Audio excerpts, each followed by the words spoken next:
The story begins with the main character waking up from being unconscious because of a loud noise. The first thing he saw when he opened his eyes was a fire. When he looked closer, he realized it was a bonfire, and some people were celebrating a party, but he mistook it for a camp party and didn't want to miss out. Suddenly, he smelled roasted lamb, which made him even more determined to join the party, as it had both food and beautiful ladies. The moment he tried to run toward them, he fell to the ground and noticed he was tied with a rope. He was confused about why he was tied up. Then, a screen appeared in front of him, showing that he had a mission to survive for 12 hours while being chased by primitive people. Soon, Chen saw some men roaming around the bonfire. He wondered where they came from and tried to recall where a certain girl was. Chen even tried to tell the primitive men that there was a mistake, but as they came closer, Chen remembered what had happened to him. The scene then shifted to the past, 12 hours earlier, on a desolate island where Chen was drinking water from a river. He wondered why, just the day before, he had been with Sister Zhang buying things, but after taking a nap, he woke up on an unknown island. Chen was wondering if God had punished him. Suddenly, he saw some men and a boy playing. Thinking it was a cosplay, he was shocked when the small boy attacked him with a stick. He started running, asking them not to be serious, thinking they were just filming something. However, it wasn't like that. After a few seconds, Chen put some distance between himself and the primitive people. He thought no one could catch him while sprinting because he was a trained runner. But to his surprise, the primitive people started attacking him with spears. Suddenly, a screen appeared in front of him, revealing that he had a main mission. He was shocked and wondered what it meant. Was it some kind of system? Had he traveled to another world? Still running very fast, he was hit by a spear and fainted. The next thing he remembered was waking up. The scene then shifted to the present time, where Chen's system showed that he had survived and completed his mission. Chen received a reward for completing his mission, a survival package and an attribute point +1. He interpreted this as a game system and wondered if he had been transported into a game world. Chen then opened the survival package and found a split mountain axe as a reward. He also gained proficiency in wild survival and basic medicine. As a result, he became able to understand the language of the primitive people.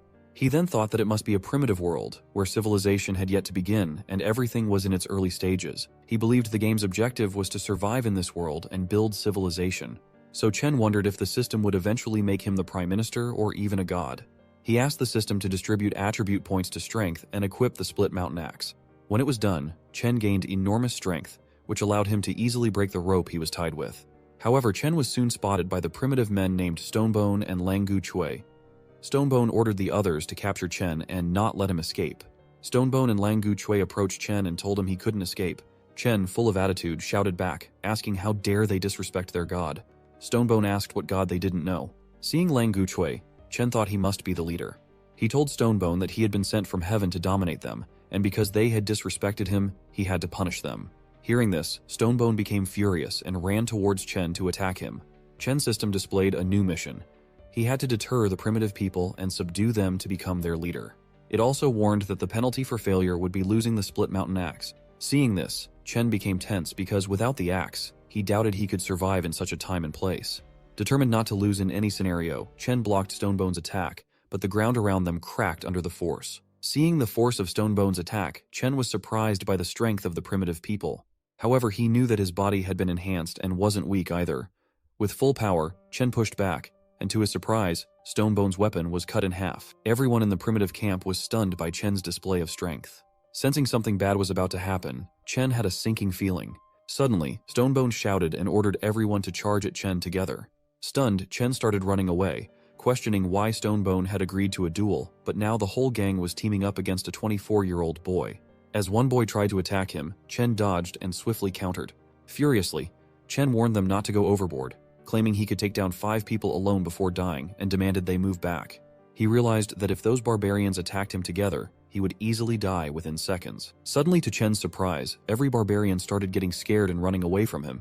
He wondered what had happened. Suddenly, his system showed that he had a side mission to help the primitive people by chasing away a ferocious saber-tooth, and it had been automatically accepted. Chen was initially confused reading the mission, but his confusion vanished when he realized that a saber-toothed tiger was indeed standing behind him. The moment Chen saw it, he started running to save himself. The tiger chased Chen relentlessly, attacking him as he ran. Chen was tense, wondering why everyone seemed to want to eat him.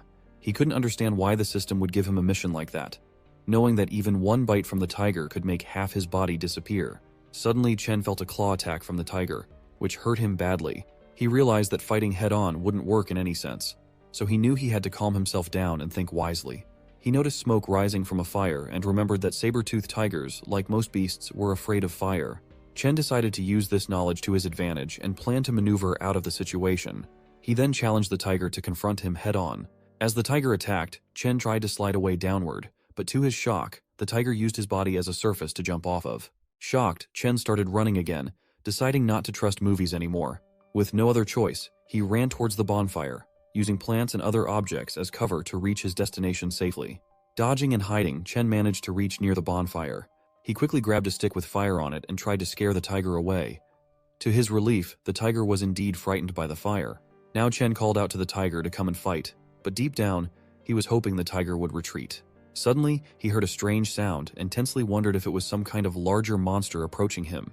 Hearing the roar of another monster or animal, the saber-toothed tiger became tense and in fear, it ran away. Seeing this, Chen wondered what had scared the tiger off, and if it was running away, he considered what he should do next. Suddenly, Chen's system showed that the mission had been completed, and he received the reward of 2 attribute points. Hearing the sounds again, Chen decided to leave the area first, prioritizing his safety for the time being. He asked the system to allocate 1 point each to strength and agility. With enhanced agility and speed, he sprinted towards the primitive people. Chen noticed a significant increase in his agility and speed. Seeing Chen alive, Stonebone was surprised and asked him in confusion why he hadn't been eaten by the saber-toothed tiger. Chen smiled and replied that to him, the saber-toothed tiger was just like a kitty. So Chen easily defeated the saber-toothed tiger, causing it to run away in fear. Afterward, Chen smiled, hoping that now the primitive people would admire him. Chen received a new mission to assist the primitive people in building their homes, establishing a tribe, and increasing the population to 50 within 18 days. Chen counted and found that there were only a total of 15 people, including children. To expand the tribe to 50 people, he realized he would need to assimilate other tribes into theirs. The scene then shifted to nighttime, where everyone was sleeping, but Chen couldn't sleep because he was hungry. He decided to go and find some food for himself. He noticed that the primitives were so brave that they didn't keep anyone on watch while sleeping. However, his stomach growled again, prompting him to prioritize finding food first. He remembered the roasted lamb he saw earlier, but he was confused and tense about whether to go for it. If a saber-toothed tiger could scare someone, it meant there was something very frightening nearby. Chen tried to reassure himself that he wouldn't encounter the monster, because he needed to find food no matter what. So, with his axe in hand, he moved towards the place where he saw the roasted lamb earlier.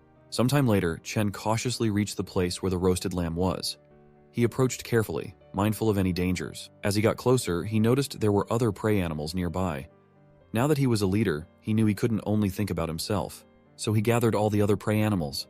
On his way back, he had a strange feeling and suddenly fell into a pit.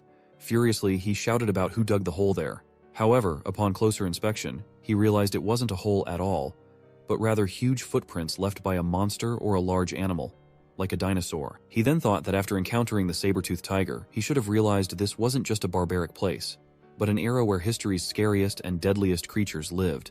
He quickly decided to find a safe place for everyone, knowing he couldn't delay for long. The next morning, the primitives were fighting over the food. Seeing this, Chen became frustrated and shouted at everyone to stop snatching food from each other. He realized that the primitives still didn't understand modesty or economy, and he knew he had many things to teach them.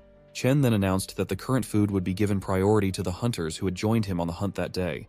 Stonebone added that they usually took turns hunting, and the previous day it had been him, Ah Gun, and Huang Shi. Now it's Lu Ting, Heiju Jiao, and Lang Gu Chui's turn for the present-day hunt. Stonebone suggested that everyone wanted to come if their king was going. Everyone agreed with Stonebone, but Chen noticed the boy named Sam who had attacked him the previous day. Chen thought that Sam might be afraid he was holding a grudge against him, so he decided he needed to find a way to cheer Sam up. Chen announced to everyone that whoever wanted to could come with him, as he was searching for a place to build them a home. Hearing this, a girl named Mia came forward and asked what home meant. Chen explained that home was where they would live together as a community, much like how tree roots provide nourishment and security for current and future family members. Hearing this, Mia happily came and hugged Chen, asking if she could live with their king. Chen responded warmly, saying that everyone would be part of one big family in the future, and they would all live together. Mia got excited and started saying that the king was willing to live with her and have kids. Stonebone asked Chen where they were going to build their home. Chen gathered everyone and explained that they needed to find open land with mountains to the north and rivers to the south. And in that way, they would have access to drinking water, irrigation for farming, firewood, and stone materials for construction. It would also establish a relatively secure zone, reducing their risk of being attacked. He also mentioned that they could find enough seeds and wood for farming and building houses in the new location. Chen then thought it would be best if the settlement was near the seaside, as the delta could provide fertile land and a favorable environment for learning to navigate the sea in the future. Sam responded that he knew where the place Chen was mentioning was located. Chen was pleased and asked Sam if he could lead them there. Sam responded that the place wasn't very far, but he suggested they not go because there was a herd of cows that wasn't easy to deal with. Hearing this, Chen wondered why they should be afraid of cows, since they could provide rich meat and other domestic products. So Chen decided that the herd of cows would be their prey, and he asked everyone to get ready as they were heading east towards their new home. The scene then shifted to the place where Sam had taken everyone. He reassured Chen that the area was safe, so they could proceed without worries. Chen urged them not to waste time and assured them not to worry about the saber-tooth tiger, as it had been chased away. If it comes back, he'll save them. Sam explained that once they reached the top of the mountain, they could see where the cows gathered. Upon reaching the summit, Sam tensely instructed everyone to hide because the cows were below. Chen wondered if there were other monsters besides the cow herd. Suddenly, he caught a whiff of the sea and asked his system to open the map. He was pleased to see that it looked like a suitable area to build a city. Out of nowhere, Sam pulled him back and gestured for him to be quiet, warning that the cow herd might hear them. After some time, Chen checked his manual and found that there were 3 plants and 2 animals in the area ahead.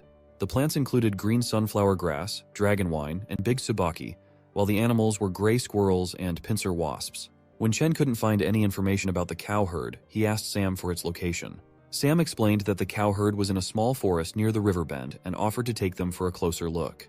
Half an hour later, they arrived at the forest, where Sam warned that going further could alert the cow herd to their presence. Chen was confused by the quietness around them and wondered why Sam was so concerned about the potential harm from a cow.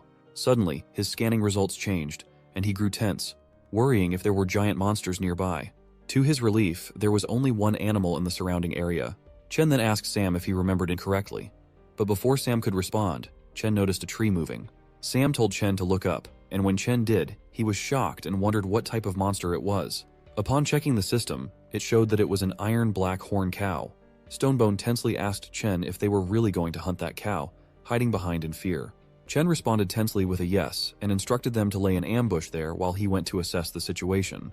Others were amazed by Chen, thinking he was so cool. However, behind the tree, Chen was crying, wondering why it had come to this because he didn't want the tribe to die.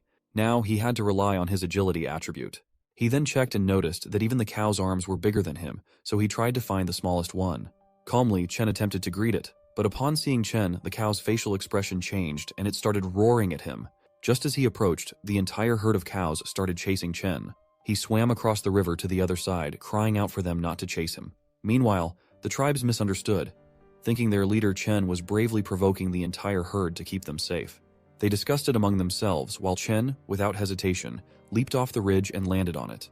Suddenly the ridge shook, leaving Chen to wonder what was happening. Looking down, he saw that a cow had crashed into the mountain because it couldn't stop itself. Chen got an idea of how to knock them all down because he noticed that the cows were unable to climb such heights. When they returned, Chen pondered what to do because he couldn't descend with the aggressive cows waiting below. So he had no choice but to climb up.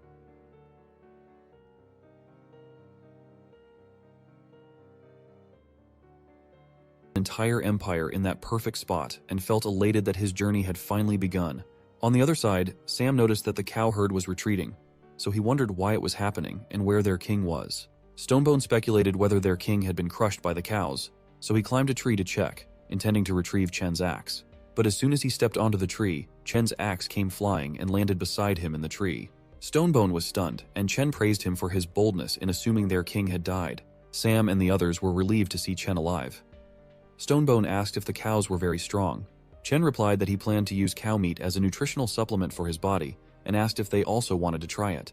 Stonebone and Sam declined, saying they weren't a match for those cows, and even if they could defeat them, they wouldn't eat the meat. Chen furiously asked if they hadn't heard what he said, insisting that they just needed to answer his question. They all got scared and agreed that they wanted to eat it. Chen shared that he would teach them how to make weapons and how to hunt using them.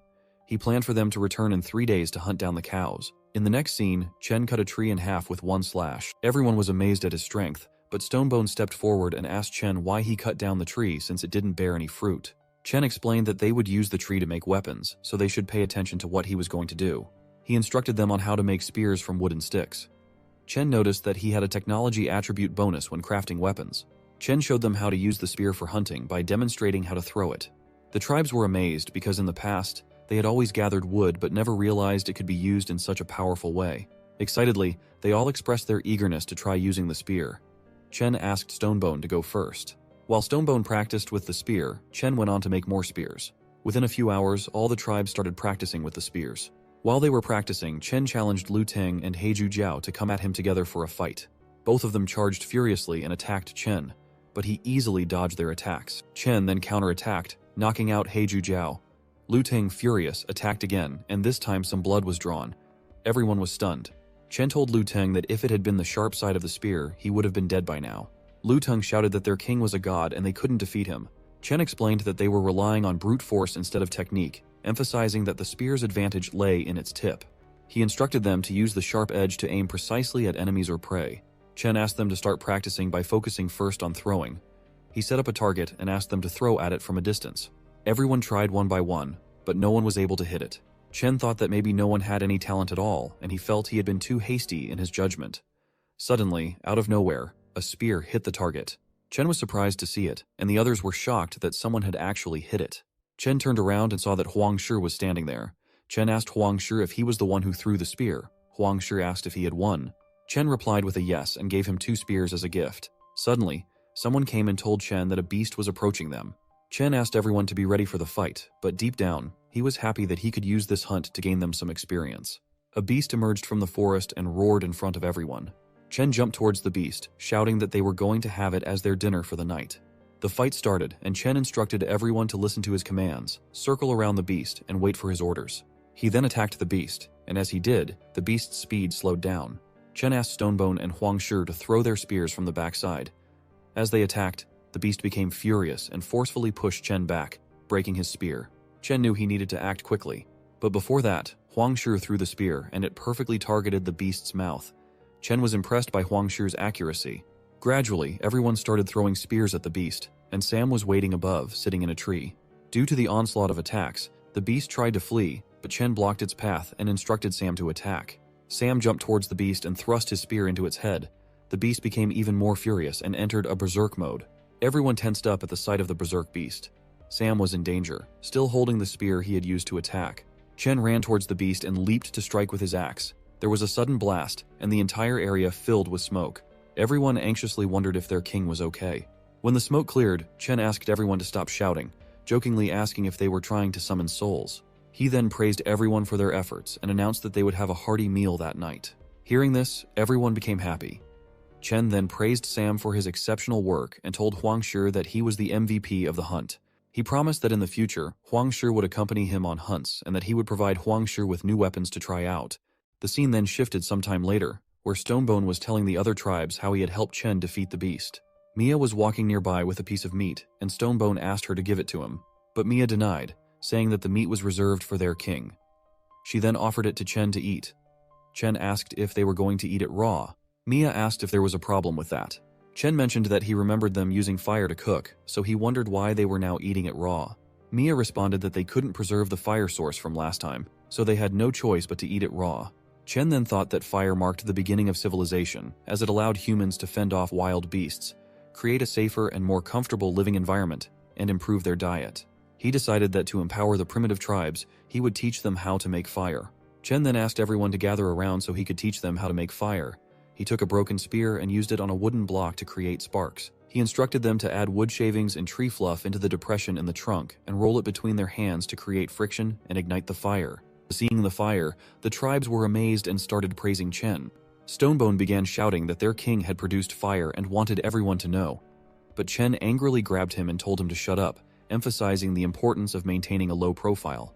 Chen received a reward of 10 technology points, and he realized that earning technology points was relatively easy, although he didn't initially know their use. Upon investigation, he discovered that technology points could be used to identify hereditary plaques, with each identification consuming 10 technology points.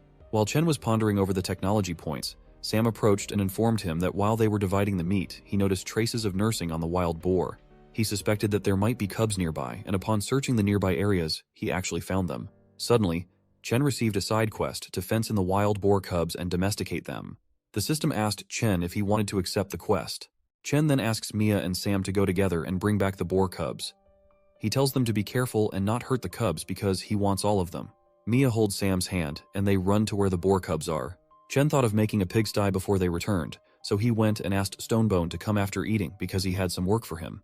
The scene then shifted to the evening, where Stonebone was carrying wooden branches and asked his friends why their king had asked them to bring so many branches. Upon returning to their den, Stonebone saw that the others were making something new. Confused, he asked Huang Shi what they were doing.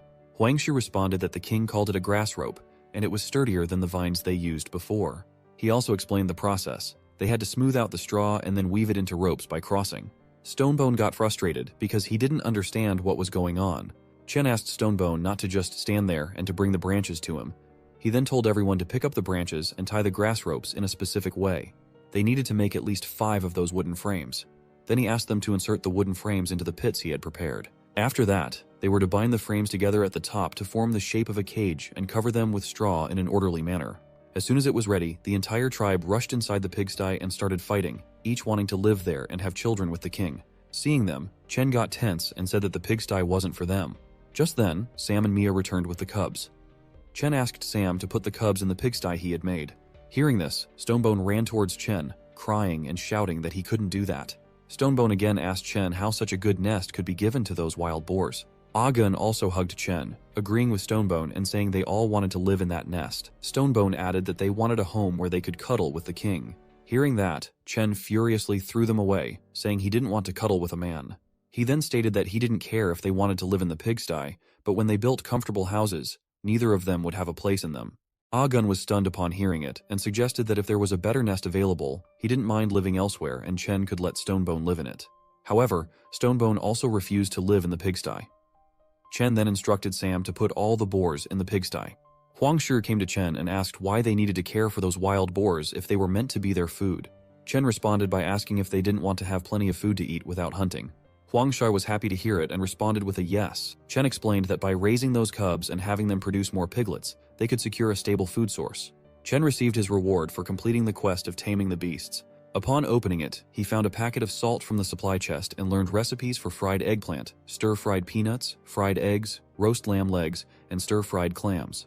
Confused by the rewards, Chen wondered if the system was suggesting he become a chef, considering their underdeveloped technology. His system indicated that completing these recipes could unlock special rewards. Seeing the recipes, Chen decided to give cooking a try. Late at night, everyone else was asleep except for Chen and Sam. Chen praised Sam for his daily hard work. Sam responded that he felt he had caused trouble for their king when they captured him, so he believed it was better for him to endure some hardships. Chen hugged him and laughingly reassured Sam that he held no grudges against him. He then asked Sam if there were any other tribes living nearby like theirs. Sam responded that they had encountered a few other tribes, but they were all unfriendly and looked quite different from them. Chen asked Sam to tell him more about where these tribes were located. Sam shared that he knew about 3 different clans nearby: the Coconut Grove clan, the Bay clan, and the Giant Stone clan. He mentioned they were located at a considerable distance, requiring at least a day and night of travel to reach their territories. Chen asked Sam to provide details about each of the clans. Sam shared that the Coconut Grove clan had around 30-40 members who disliked conflicts and were skilled in long journeys. Their leader was a formidable woman. Sam then described the Bay clan, noting that it also consisted of 30 to 40 members who looked terrifying. He mentioned that the Bay clan was known for constantly engaging in internal conflicts. Lastly, Sam talked about the Giant Stone clan, which was the most powerful with the largest population. They typically resided on a mountain in the southwest and only occasionally came down for activities. Sam mentioned that he had heard the leader of the Giant Stone clan possessed divine power and could defeat a tiger with bare hands. After hearing about everyone, Chen thought that if Sam's intel was correct, then the Coconut Grove clan would be the most ideal first target for assimilation. He reasoned that with the other groups full of complexities and potential conflicts, he would need to find a peaceful way to conquer them. Suddenly feeling someone behind him, Chen turned and found Mia hugging him from behind. She asked why he hadn't slept yet and if he wanted to do something exciting with her. Tensely, Chen responded with a no. Mia sat on the ground in a weird position and asked if she looked like a kitty. Chen felt tense and quickly took Sam by the hand, running away. He said that it seemed like Sam needed his help with something, so he would talk with her later. Mia felt a little sad by Chen's action. The scene then shifted to the next morning, where Chen and Sam were waiting for the Bay clan people to arrive near the seaside. The Bay clan people arrived at the seaside to hunt a dodo bird. Chen felt a little happy that they had come after waiting all night. However, he noticed that the Bay clan members started fighting amongst themselves over the bird. Chen wondered if they could absorb the Bay clan, not only to increase their numbers, but also to secure resources like the dodo birds. Sam responded that their numbers were not even half of those in the Bay clan, so they couldn't win in a fight. Chen then thought that if they had powerful weapons, maybe they could win, but first, they would have to deal with the herd of cows. Afterward, they could use the new resources to craft even more powerful weapons and equipment. So they headed back to their den, and everyone became happy upon seeing Chen return. Stonebone shared that they had thought their king had abandoned them.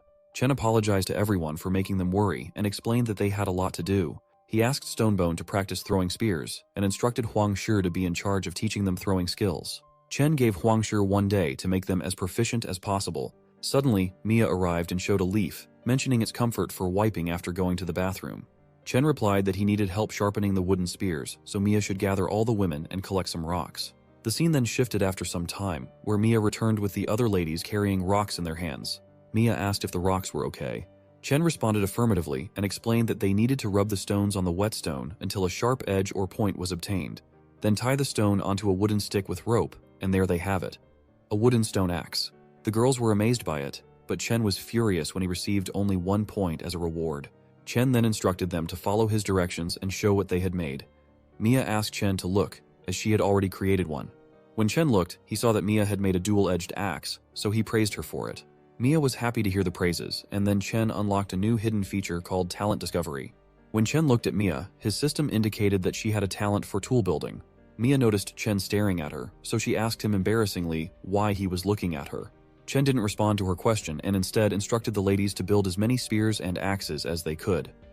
Gradually, they managed to create a total of 30 spears and axes. Chen praised Mia for creating more than half of the total weapons. Suddenly, he noticed that her hands were scratched and injured from rubbing the stones. Seeing Chen show concern for her, Mia blushed. At that moment, other girls also came and asked if Chen cared about them too. Chen responded that it's not what they think, but they got very close to him.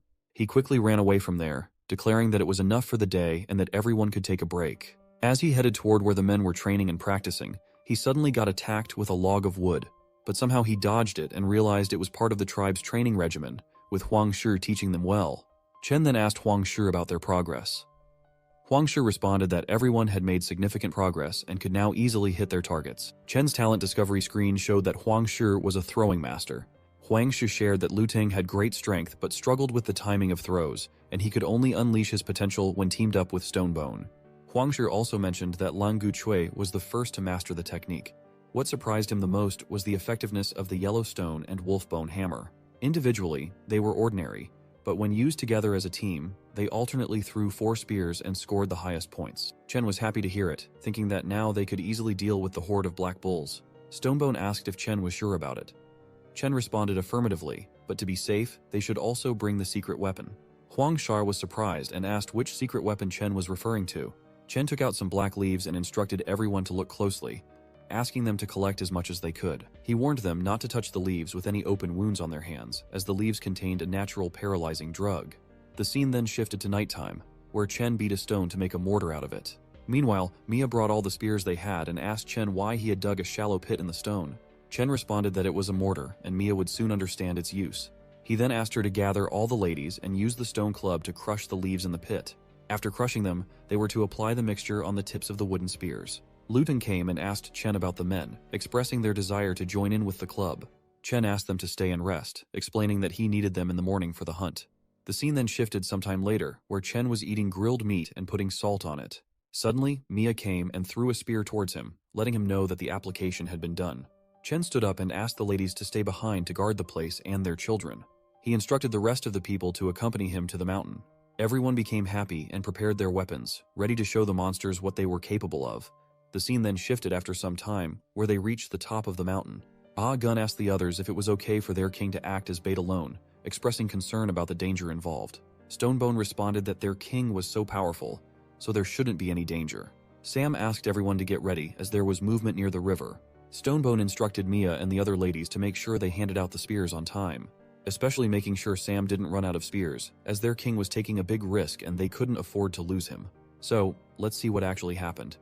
10 minutes ago, Chen was wandering near the black bulls and thinking that, like last time, escaping to Stone Mountain would be the best way. But being cautious, he decided to lure a small one first. He approached the smaller bull and threw a stone, declaring himself as the leader of the gang and challenging it to come and face him. Hearing this, the black bull became furious, and suddenly, 3 bulls started chasing Chen out of nowhere. While running, Chen asked Stonebone to aim at the first black bull. Stonebone quickly ordered everyone to get ready, and then threw the spears all at once. It worked. The black bulls were injured. Taking advantage of the distraction, Sam threw spears aimed at the bulls' necks. They all collided on the mountain, and Chen jumped towards a ledge to get higher, but his hand slipped from the edge. Somehow Stonebone grabbed his hand and saved him. Chen ordered everyone to attack the bulls while they were weakened, so they continued their assault. Stonebone took charge and began commanding the attacks. Chen noticed Stonebone's leadership qualities and realized why Stonebone was so skilled at giving commands. He saw that Stonebone was worth cultivating into a capable leader. Stonebone then came and informed Chen that it seemed the bulls were calming down. Chen was happy to see that the tranquilizer worked faster than he expected. Suddenly, Sam shouted tensely that the other bulls were also charging towards them. Chen was surprised to see that the bulls were faster than he expected. He asked everyone not to panic, reassuring them that everything was going according to his plan. They just needed to deal with the 3 bulls below and ensure they didn't escape. The black bulls were trying to back away, but they were moving very slowly.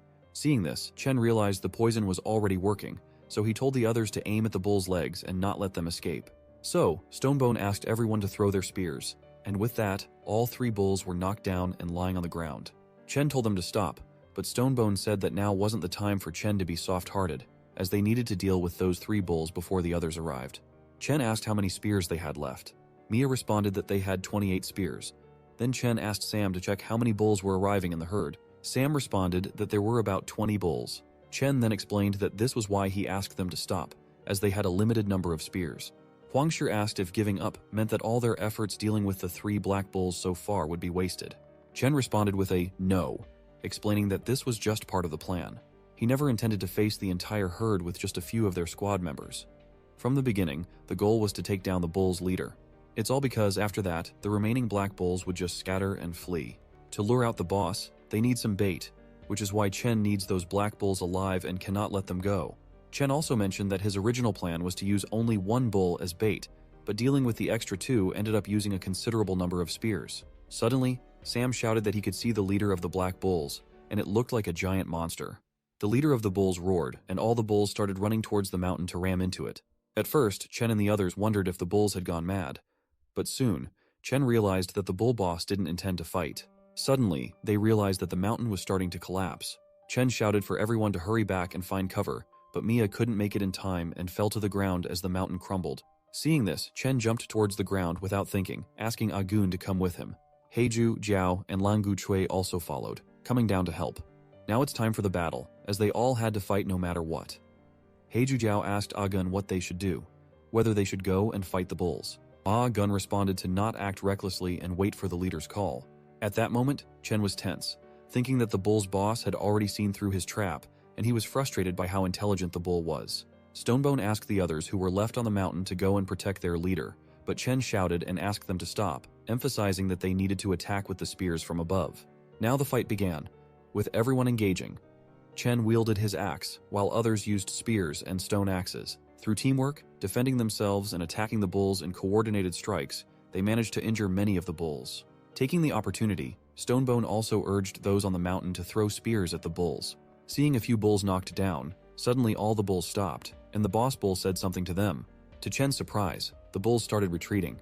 Seeing this, Chen wondered if the herd had received an order to back off because now the boss himself would join the fight. Out of nowhere, rain started falling, and the bull boss approached, inhaling the air and breathing out flames from his mouth. Seeing this, Chen tensely asked everyone to get aside and dodge the attack. The attack was so powerful that it created a hole in the mountain and even cleared a path to the top. On the other hand, all the tribes were scared to see the attack, wondering whether it was a sound wave or the roar of the bull. The impact was so intense that everyone's morale plummeted in seconds. Realizing this, Chen asked Agun to take Mia and the others northward while he himself would draw the bull boss's attention. He instructed Stonebone to wait for his command and declared to the bull boss that he would be his opponent. The battle started head-on, with Chen attempting to block the bull boss, but the bull boss easily threw Chen aside.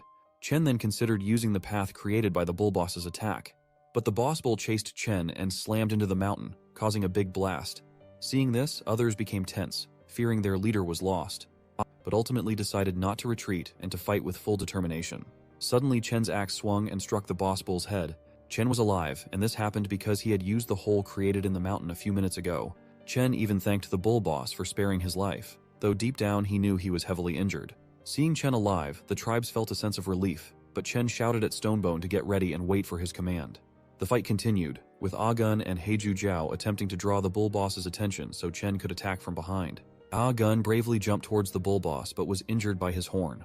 Chen quickly intervened, attacking the bull boss's face to free Ah-gun from the horn's grasp. The bull boss unleashed another flame attack, but everyone managed to dodge it, and Chen retaliated with a successful strike, creating a wound on the bull boss's body. He then shouted to Stonebone and Sam to throw their spears at the wound. They successfully aimed at the wounds, causing the bull boss to stumble and fall to the ground. Everyone wondered if they had won and started celebrating the victory. However, Chen remained confused because the herd of bulls was still waiting and not attacking, even after their leader had died. Out of nowhere, the bull boss stood up again and attacked Chen, unleashing a furious flamethrower. Stonebone and Huangshu were shocked to see this, and Chen himself was tense because he had let his guard down at that moment. Now the bull boss pulled the spear from his own body and hurled it towards Chen. Chen, injured and unable to move quickly, wondered if this was the end for him. To his shock, Mia stepped in between them and took the spear attack herself. First, Chen was stunned, recalling the moments he had shared with Mia. Suddenly, he felt a surge of furious anger overwhelming him. Despite his system warning of overload, Chen furiously jumped towards the bull. Chen then slashed the bull boss with all his strength from top to bottom. Surprisingly, this time the bull boss was indeed cut in half from Chen's powerful attack. Chen was in full furious mode and shouted at the rest of the bulls to come and fight him, daring whoever wanted to die to face him. As the bulls looked at each other, the moment Chen moved forward, they started retreating and running away. Afterward, Chen felt relieved, but his system indicated his life was in danger. Suddenly, he coughed up blood and began to faint slowly. Everyone rushed to check on him, but before losing consciousness, he looked at Mia and instructed them to retrieve and apply hemostatic ointment. The scene then shifted to several days later, in a pigsty where Chen woke up from unconsciousness. As he opened his eyes, he saw Ayu standing in front of him. Chen first asked if it was the pigsty he had set up, but Ayu denied it, explaining that they had moved to this place after driving away the bulls, and the shed was built for him. She then asked him to lie down while she went to inform everyone that he had woken up. Chen asked Ayu to first tell him about Mia and Lang Gu Chui. Ayu responded that when they found Lang Gu Chui, he was on his last breath, but he recovered quickly.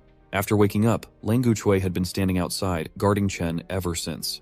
Ayu then shared that Mia's injuries were a bit more severe, but thanks to the king's divine medicine, as long as Mia rested more, she would be fine. Everyone else was also doing well. Chen was relieved and happy that everyone was okay. Ayu agreed, saying that everyone's health had stabilized over the past 4 days. Hearing this, Chen was shocked and asked, what did she mean by 4 days? Chen checked the system and realized that 4 days had indeed passed, leaving him with only 11 days left to complete the mission. Ayu was also confused, noting that their king often seemed lost in thought, staring into the air for reasons unknown. He then tried to stand up but couldn't. Ayu asked Chen to rest, but he insisted he was fine and asked her to call Stonebone immediately. She agreed and hurried out of the shed. Chen then realized that without combat or deterrent power, if this secret got out, their mission could fail in an instant. Now that they had moved to a new place, they needed to quickly build a fence around it, and later replace it with wooden walls for better security. Until Stonebone arrived, Chen asked him to listen from outside. Stonebone agreed, and then Chen whispered something to him in a secretive manner that no one else could hear. Stonebone then went to carry out the task Chen had given him. Chen then realized it wasn't enough, as they couldn't afford to make the same mistake as last time. He knew he had to ensure that everything was foolproof this time. Chen then told Lang Gu Chui that he had a task for him. Lang Gu Chui asked Chen to explain. Chen asked Lang Gu Chui to retrieve the bones and hides of the Black Bull King, ensuring the hides were as intact as possible. To Lang Gu Chui's surprise, Chen gave him his own weapon for the task. After they both left, Ayu asked Chen to rest, but Chen refused, saying he needed to talk to her. He asked her to come inside where they could speak privately, away from everyone else. When she came inside, Chen explained that he had sent the others away to assign her an important mission. Upon hearing this, Ayu responded affirmatively and began to undress. She had misunderstood Chen's intention, thinking he wanted to initiate a romantic encounter. Seeing the misunderstanding, Chen became tense and shouted at Ayu to put her clothes back on. Ayu felt embarrassed upon realizing her mistake. Chen then clarified that he wanted her to stage a play, as he planned to send someone to negotiate with the Coconut Grove clan. The goal was to persuade the Coconut Grove clan to join and follow Chen's command. Ayu tensely asked if Chen thought the Coconut Grove clan, with its larger numbers, would agree to join them. Chen responded that this was precisely why they needed to demonstrate their team's strength and convince the Coconut Grove clan to join immediately. Chen explained 2 reasons for choosing Ayu. Firstly, their tribe was led by females, so as a woman, she could communicate more effectively with them. Secondly, only she knew about his current situation, as his all-out attack had caused catastrophic damage to his body. Though the ointment had prevented it from worsening, he still needed a better treatment. Ah Yu smiled and asked if they were planning to scare the Coconut Grove clan with a bluff. She assured Chen that she knew what to do, so he could rest and leave everything to her. The scene then shifted to some time later, where Sam and Ah Yu were heading towards the Coconut Grove clan. Sam told Ah Yu that even though the Coconut Grove clan disliked conflicts, he still believed that they shouldn't provoke them at the present time. She responded that she understood, and they continued on. Upon reaching their destination, Sam showed Ah Yu a fountain where every girl of the Coconut Grove clan was bathing. Then, Sam pointed out the leader of the Coconut Grove clan, the person they were looking for. While they were discussing, they were discovered by some members of the Coconut Grove clan. The scene then shifted to some time later, where Ah Yu and Sam were presented in front of Lisa, the leader of the Coconut Grove clan. The girls told Lisa that they had captured Ah Yu and Sam sneaking around, claiming they had come as envoys to visit the leader of their clan. Sam shouted that they were not mere visitors but ambassadors, a title bestowed upon them by their king. Lisa responded by mocking them, commenting that Ah Yu lived like a slave and the men fed the fish, with the meat serving as dinner for a few days. She then had Sam taken away from Ah Yu. Ah Yu shouted that she had expected the queen of the Coconut Grove clan to be more farsighted, but it seemed she was mistaken. She declared that the mountain of meat they had planned to give would now go to the Bay clan instead. Lisa asked her underlings to wait and let Ah Yu finish speaking. Then Lisa asked Ah Yu if she had said there was a mountain of meat. Ah Yu responded affirmatively, explaining that it referred to a group of large black bulls living near the northern river. Lisa then asked Ah Yu if she wanted to join forces with the Coconut Grove clan to hunt the black bull herd. Ah Yu laughed and told Lisa not to underestimate them, explaining that they had already taken down the black bull herd and that the area near the river already belonged to them. Hearing this, the women of the Coconut Grove clan were stunned and murmured that Ah Yu must be exaggerating, recalling how their clan had almost been trampled by the black bull herd last time. Lisa stood up and asked Ah Yu if she knew the fate of those who lied to her. Ah Yu responded confidently, stating that even the largest of the black bulls had been defeated by their king. She invited Lisa to see for herself if she didn't believe it. When a girl tried to warn Lisa, Ah Yu laughed, dismissing their concerns and jokingly suggesting that if their king wished, he could easily topple the entire Coconut Grove clan. Sam also agreed and shared that they hadn't come to attack. They came bearing gifts and to deliver their king's invitation. He questioned why there was any doubt about their sincerity. Ah Yu then furiously added that if the queen lacked the courage to go herself, she could send someone to retrieve the meat. Seeing Ah Yu like that, Lisa became a bit tense but still warned Ah Yu that they better not be playing any tricks. The scene then shifted to a moment later, where Ah Yu and Sam returned with Lisa and her group. Sam shared that they had returned. Stonebone shouted at Sam not to make a big fuss about it and to go help the others build the houses. Upon hearing this, a girl asked Lisa what the houses were. Ah Yu then informed Chen that the people from the Coconut Grove clan had arrived. Seeing Chen, Lisa became tense and felt a strong killing intent emanating from him. It felt as though she was facing an ancient beast. In reality, Chen had dressed himself as a beast from ancient times. Chen responded to Ah Yu that she had done well. Seeing Chen's intense demeanor and way of speaking, Lisa became tense. Suddenly, they heard a sound coming from the bushes. It turned out to be Mia, Lang Guchui, and Ah Gun hiding inside, as Chen had instructed all the injured people to remain hidden so they wouldn't be visible. Ah Gun shared that he was just curious to see what the queen of the Coconut Grove clan looked like. Chen then expressed his gratitude to Lisa and her clan for accepting his request and making the trip to their land. A girl from the Coconut Grove clan furiously asked where the meat Chen had mentioned was. Chen calmly responded that it was just around the corner and they could take as much as they could carry. When they arrived at the location, they were stunned to see a literal mountain of meat. Heijijian and Lutung were cutting the meat. A girl from the Coconut Grove clan approached them to take some, but they informed her that the meat was tough. When she tried to cut it from a stick, the stick broke under the pressure. Seeing this, Lutung and Heijijian started laughing. The girl shouted and asked what was so funny, stating that they were lucky to catch the bulls during their dispute. Heijijian furiously asked if the girl wanted to fight with them. Suddenly, Chen's axe slammed into the ground, causing the girls from the Coconut Grove clan to become scared and tense. Chen had thrown it to separate them and stop the fighting. Lisa nervously asks, "What kind of weapon is that? It's much better than our ironwood branches and bone knives." Chen then tells her to use his Pangu axe to cut some meat for the Coconut Grove clan. Heijijian asks why they are helping the girls when they were the ones who provoked them first. Chen angrily tells him to follow orders. Reluctantly, Heijijian does the task, telling the girls they are lucky. Chen tells Lisa that he will make sure she can take the meat without any trouble, as he always keeps his word, and it's his principle. Lisa nervously asks how he managed to conquer that herd of bulls. Chen responds that it depends on future developments, whether it's mutual understanding or personal experience. He then asks Lisa to call it a day, take the meat, and leave. Lisa says that he seems very cold-hearted. At that moment, Chen was tense and thought that his last throw was a bit too much of a show-off.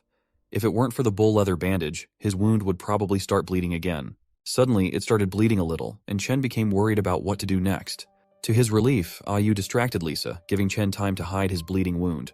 Yu told Lisa that they have some strong weapons that she could give to the Coconut Grove clan, but Lisa turned back and declined, saying that those types of weapons were not suitable for them. She told Chen that they also have some powerful weapons they hadn't shown him and hoped they wouldn't have to use them someday. Lisa then told her clan members to take whatever they could and head back. Yu told them that if it wasn't enough, they could come back, but it would be better to come earlier as the other clans also needed their share. While on the way back, Lisa asked how the investigation was going. Suddenly, some more girls appeared and reported to the queen. It turns out that Lisa had secretly assigned some girls to observe everything while staying hidden. The girl named Maya shared that they found the boys building something called a house, and inside there might be some boars, as they occasionally heard their growls. Upon hearing this, Lisa was stunned and wondered if Chen had actually built such a good dwelling for boars. Maya also shared that what was even more incredible was that Chen's clan had mastered the power of the fire god. Lisa responded that it was impossible. Maya explained that they saw them create fire out of thin air to roast the meat. Maya tried to say something more but hesitated. Lisa urged her to speak up and not hesitate. Maya shared that Chen's clan consisted of just a little over 10 people in total, including a few children and some old men. She also mentioned that she believed Chen's clan intentionally concealed their true population size. Lisa asked Maya why she didn't search more carefully. Maya responded that since the nearby trees had been cut down, they couldn't get close without risking exposure. Therefore, they could only hide in the woods and observe from a distance. Lisa responded with an okay and suddenly started whipping them with a whip. She then warned that if they dared to make excuses again next time, the consequences wouldn't be as simple as a whipping. Maya bowed down and thanked Lisa for not punishing them more severely. The scene shifts to Chen's place where he was relieved and Yu came over to ask about his health. Chen responded that dealing with the herd of bulls had a strong effect on him. Chen noticed that Yu had a talent for eloquence. She then asked if, compared to the queen of the Coconut Grove clan, Chen would prefer her. Chen tensely asked her not to misunderstand anything. Chen then asked Yu to let the guys who were hiding outside come in and assist him in continuing to recover. He also mentioned that he would have Lang Guchui guard the entrance until he fully recovered. Yu responded with an okay and then mentioned that Chen was looking very cool. Upon hearing this, Chen became embarrassed and blushed. Suddenly, Sam arrived and said that Chen was truly amazing because the Coconut Grove clan had indeed set up observation posts around their camp, just as Chen suspected. Chen asked Sam about the other task he had assigned. Sam responded that it was done, explaining that the Coconut Grove clan only saw what Chen wanted them to see and didn't see what they shouldn't. Chen then praised Sam for his hard work. Sam became happy and responded that it was nothing, mentioning that he was now going to help Stonebone and the others build the house. After Sam left to help, Yu asked Chen whether he thought the Coconut Grove clan would truly join their clan voluntarily. Chen responded that it was too early to say, as the plan was only halfway done. He suggested that when the Coconut Grove clan visited again next time, they could proceed with the second half of the plan. Chen then went to rest in his shed and checked his supplies, realizing he only had 11 days left and not enough time to fully recover from his injuries. He asked the system to open the warehouse and found that he only had a packet of salt and 1 tube of hemostatic ointment left for use. Chen's system showed that his axe had been upgraded to the axe of Pangu. Shocked, Chen wondered when his axe had been upgraded. He became even more tense, realizing he had overlooked it when he handed it to Lang Guchui in the morning. He then checked his spears, and the activation condition displayed on the screen was Blood Sacrifice. Chen thought it must have been activated when he got injured in the battle. From the description, it seemed using Creating the World must be timed correctly. It couldn't be too early or too late. He then wondered if any other weapons also had hidden attributes like his axe. However, he soon dismissed the thought because the activation conditions must be different for each weapon. Chen decided to leave it to fate. He then checked the remaining items and saw the hemostatic ointment, but there was only enough left for 1 use. Chen decided to save it for a critical moment. Otherwise, he could rely on swinging the axe to hunt all the creatures nearby. Chen thought that the meat the Coconut Grove clan had taken would be enough for 2 days, and time was limited, so he had to rely on Sam for now. He asked Lang Guchui to call Sam as he had some work for him. After some time, Sam arrived and asked what happened. King. Chen asked Sam if he remembered those black bulls they had driven away, and told him he had 2 days to find them and come back to report. Upon hearing the task, Sam immediately started running to complete it, shouting that he would return very soon after finding the black bulls. Meanwhile, Chen thought that everyone was working hard, so he decided to prepare some gifts for all the clan members. While Sam searched for the remaining black bulls, Chen worked on making the gifts. After 2 days, Chen checked the screen and saw that there were now 9 days left to complete the mission. He also received some technical points for creating a stone spearhead, a bone whistle, and a bullhorn water flask. Chen thought of giving the whistle to Stonebone, making it convenient for him to command during battles or hunting. The stone spearheads could enhance the killing power of a wooden spear, increasing their chances of victory if conflict arose with the Coconut Grove clan. Lastly, the bullhorn water flask would be for Sam. Suddenly, Ayu came and told Chen that there was good news. Their houses were built. Chen asked her to let's go and see the house. When Chen arrived to see the house, Stonebone happily showed him their creations. After which, Stonebone shouted and asked if it wasn't cool, right? Chen didn't like it much, but for the time being, he responded with a yes. Hearing this, everyone became happy because now they didn't have to live in cages or search for branches anymore. Everyone was getting happy, but Chen was still a bit frustrated. Nonetheless, Stonebone went ahead and put the straw door in place, completing everything. The moment they placed the door, Chen received 10 technical points for building the house. As Chen looked around carefully, he realized that the tribe had changed a lot since he arrived. Initially, they had been like wild beasts, surviving on drinking and fur, but now he could see significant changes in their behavior and intelligence becoming more evident. Chen then wondered if all these changes were possible because of the system, which seemed like an accelerated evolution. He then asked them to inform him when Sam would return, and headed back to his shed. Suddenly, Sam arrived shouting that he found them. Chen praised Sam for his work and announced to everyone that they could now finally move on to the second half of the plan. He then asked everyone to follow him and called Stonebone aside, saying he needed to talk to him. After a few minutes, Chen explained something to them and asked if anyone had any questions about the plan. Stonebone tensely asked if the plan would work and expressed concern about its risks. Sam reassured him not to worry, stating that he would handle it, and when the time came, Stonebone would need to lead the others with him. Chen then gave the whistle to Stonebone, explaining that he could now easily command the others. He also told Sam that he had prepared a gift for him, which he would give after the mission. Sam was delighted. Finally, Chen smiled and reminded them all to remember that whenever they received his signal, they had to act accordingly. Huangshi, Sam, Stonebone, and Lu Teng were going to do the work Chen had assigned. Chen wondered that their manpower was really stretched thin, so he had no choice but to assign tasks to those who were injured. So Chen asked Ayu to have Mia and Lang Guchui build a larger bonfire in front of the wooden house, but instructed them not to light it yet. Ayu asked if it was for the guests who were about to arrive. Chen responded with a yes and wondered if the bait they had set 2 days ago would work or not. After some time, a girl was working when suddenly she noticed that many people from the Coconut Grove clan were heading towards their clan. So she ran tensely and told Chen that the Coconut Grove clan had arrived. Inside the house, Ayu was taking care of him, and Chen thought it was nice to be taken care of like that. He planned that once he subdued the Coconut Grove clan, he would have both Lisa and Ayu take care of him. Upon hearing about the arrival of the Coconut Grove clan, Ayu went out to welcome them. Ayu asked Lisa to come inside the palace, saying their king was waiting for her. Hearing the word palace, Lisa was stunned and wondered how Chen's clan had managed to transform from a thatched shed to a wooden house. Lisa smiled and asked Ayu if her king was too scared to come out and see them, mentioning that they didn't want to disturb Chen's clan again in the future. She added that they would take more meat this time as compensation. Lisa also mentioned that her subordinates wanted to meet their neighbors, so she brought some of them along and hoped they didn't scare Chen's clan. Ayu laughed and said their king had already instructed them to prepare 40 portions of meat in advance, so Lisa could go ahead and take it. But it seems she didn't bring 40 people.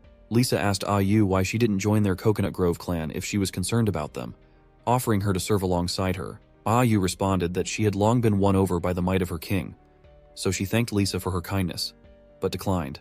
Ayu then showed them the place where the meat was kept and said that if they couldn't take it all, they were welcome to eat as much as they wanted on the spot. She also offered assistance, saying that if the Coconut Grove clan had difficulty cutting the meat, they could ask some warriors from Chen's clan for help. Lisa ordered her subordinates to go and eat peacefully while she went to meet Chen. Upon entering, Chen welcomed Lisa warmly. Lisa blushed upon seeing Chen in the elegant house, finding it very impressive. But she tried to maintain her composure and asked Chen if this was his place, noting that it looked quite decent. Chen wondered if Lisa was quite interested in the house, so he decided to continue impressing her.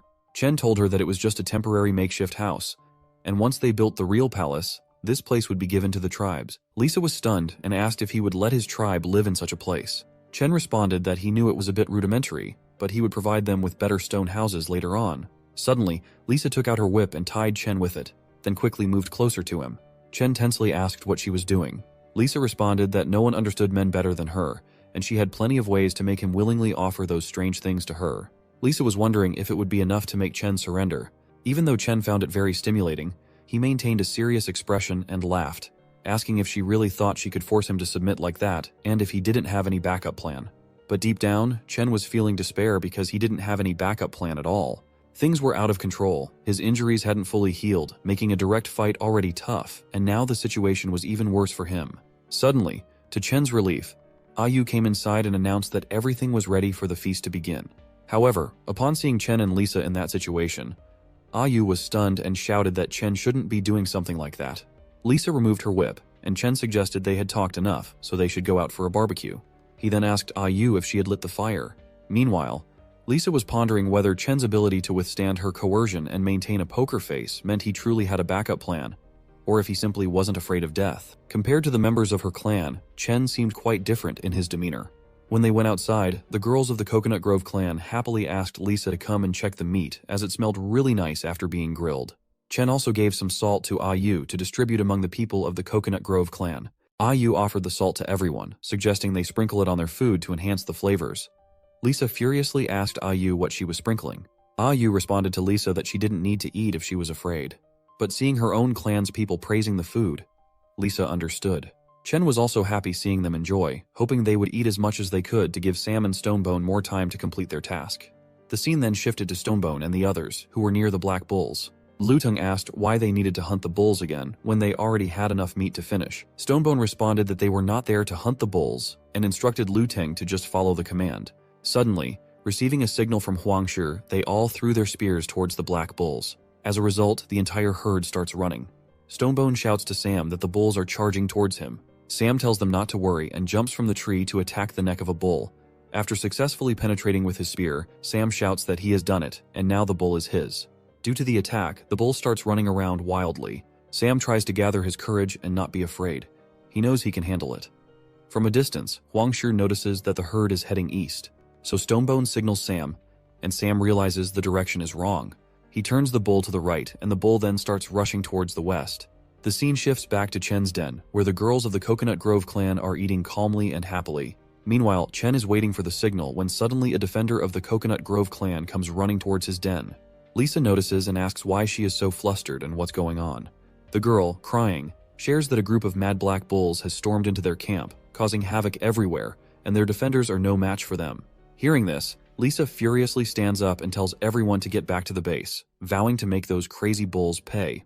But deep down, she was tense, thinking they had always kept their distance from those black bulls. She wondered what had suddenly caused this disaster. On the other side, in the Coconut Grove clan camp, the girls were unable to fight off the black bulls. They tried using slingshots, but it wasn't enough as they didn't hurt the bulls at all. So, they decided to engage in melee combat and rescue their sisters below. But the moment she jumped down, she was attacked by the bulls and was about to be hit again. To their relief, Lisa arrived and tied the bull's leg with her whip. Seeing her, they felt a surge of hope and happiness. Lisa furiously shouts at the crazy bulls, asking how they dare to harm her people. She knocks down one bull, but it isn't enough. The bull stands back up and charges at Lisa, ramming into her. The impact sends her flying through the air, and her whip slips from her hand, but Chen arrives just in time to catch her. He asks Lisa if she is okay. Lisa, feeling defeated, responds that she is fine, but is puzzled by how the bulls appeared out of nowhere. Standing nearby, Huangshi, Sam, Luteng, and Stonebone were trying to act innocent, hiding their faces here and there because they were the ones responsible for the incident. Chen then angrily stares at the bulls, asking if they have forgotten the pain after their scars have healed. The bulls roar and start moving towards Chen, who becomes tense, wondering if the bull doesn't recognize him. He questions whether his leather cloak made from the hide of the Black Bull King was not intimidating enough. To his relief, the bull begins to retreat. Chen then shouts out that it looks like they have a new king for their herd. He tells the bull boss that he seems much weaker than the last one, and since he's here, he can stay. Without waiting, everyone from Chen's clan attacks the bulls, and Stonebone asks Sam to focus on the bull boss. With Stonebone's assistance, Sam jumps over the bull and begins trying to control it to ride it. Chen noticed that Sam had a talent for riding. As his clan tried to gain control over the bulls, Chen asked Lisa to leave, but she refused, pointing out that the herd had not yet dispersed. Chen stops Lisa from going to fight, telling her that she couldn't handle the monsters and that he hadn't brought enough people, so it would be like walking into death. Lisa falls silent, unsure of how to respond. Chen asks Lisa again why she didn't temporarily bring her people to his place. where they could heal and wait for the right time to reclaim their territory. He assures her that he would provide housing, food, and ensure their safety. Ayu also urges Lisa to consider the condition of her people, pointing out that they are not in a state to fight. He asks her if she wants to watch them sacrifice themselves in vain.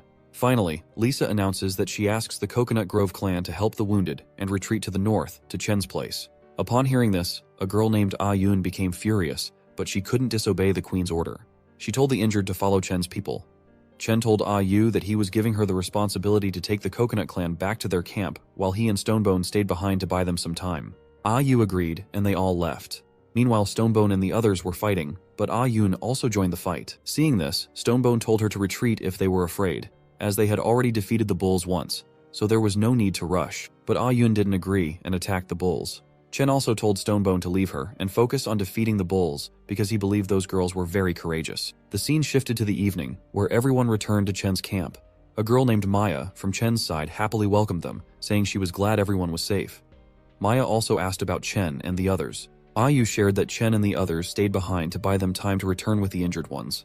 Maya said that the girls from the Coconut Grove clan could stay in the houses they had built. Maya sighed with relief, thinking that if it weren't for Mia and the others working hard despite their injuries to quickly build the houses, they wouldn't have anywhere to put the girls from the Coconut Grove clan.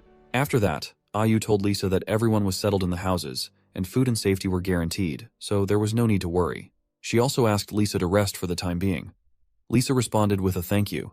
Ayu sighed with relief as everything went smoothly and remembered Chen's words. Chen had told her that the focus of the entire plan was to subdue the Coconut Grove clan with minimal cost, since they couldn't afford any more injuries after just finishing a tough battle.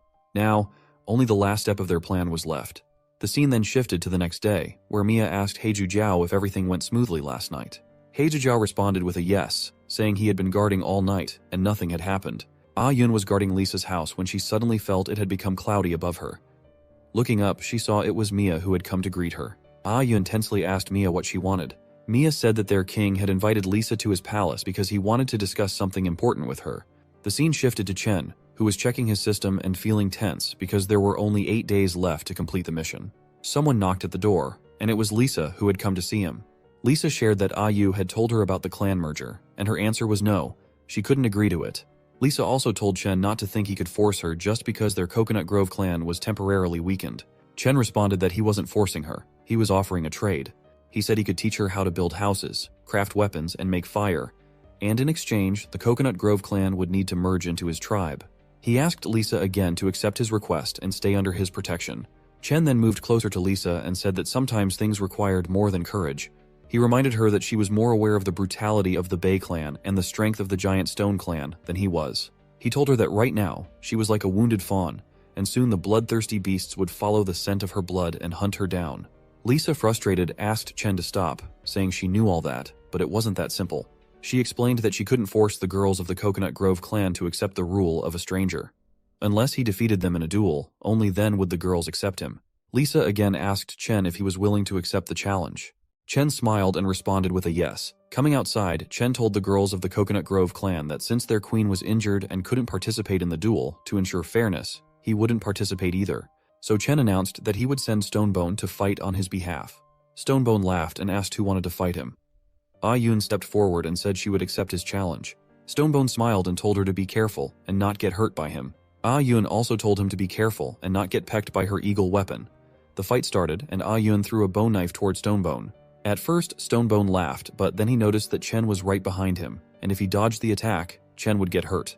So Stonebone blocked the first knife with his axe, but suddenly a second knife broke through and nicked his helmet. Stonebone was still okay and became furious, charging at Ayun aggressively. Ayun was in danger when suddenly, a girl from the Coconut Grove clan jumped out of the group and threw another knife at Stonebone's helmet. At the same time, Ayun made him fall to the ground. Stonebone shouted that someone ambushed him, and it wasn't a fair duel. As Stonebone fell to the ground, Ayun grabbed a knife and jumped toward Chen to attack him. Surprisingly, Chen didn't move an inch to save himself because he had already assigned Huang Shi for that task. Huang Shi was hiding on the rooftop of the palace and threw a spear at Ayun to protect Chen. The spear knocked Ayun down. Seeing this, all the girls from the Coconut Grove clan ran towards Tina, furious and shouting at Chen. They accused him of playing dirty and conspiring to bring them into his territory. Stonebone and Ayu became tense due to the intense situation. The girls asked Lisa to give them the order, claiming they would wipe everyone out. Chen also became tense, realizing he hadn't anticipated an assassination in the plan, wondering if the girls from the Coconut Grove clan were trying to provoke a fight. Chen also wondered whether it was Lisa's command or something happening without her knowledge. If Lisa the queen had ordered it, then he could consider holding her as a hostage. To Chen's surprise, Lisa furiously ordered her clan people to stop. She shouted, asking if they thought their little plot would deceive her, stating that she would never condone treating friends who had helped them in such a despicable way. Lisa shared that she didn't want to investigate who was involved in the assassination plan, but the duel was their loss. She then told Chen that Ayun was the Coconut Grove clan's most loyal and brave warrior, and if it weren't for her, Ayun wouldn't have abandoned her dignity and pride to do something like that.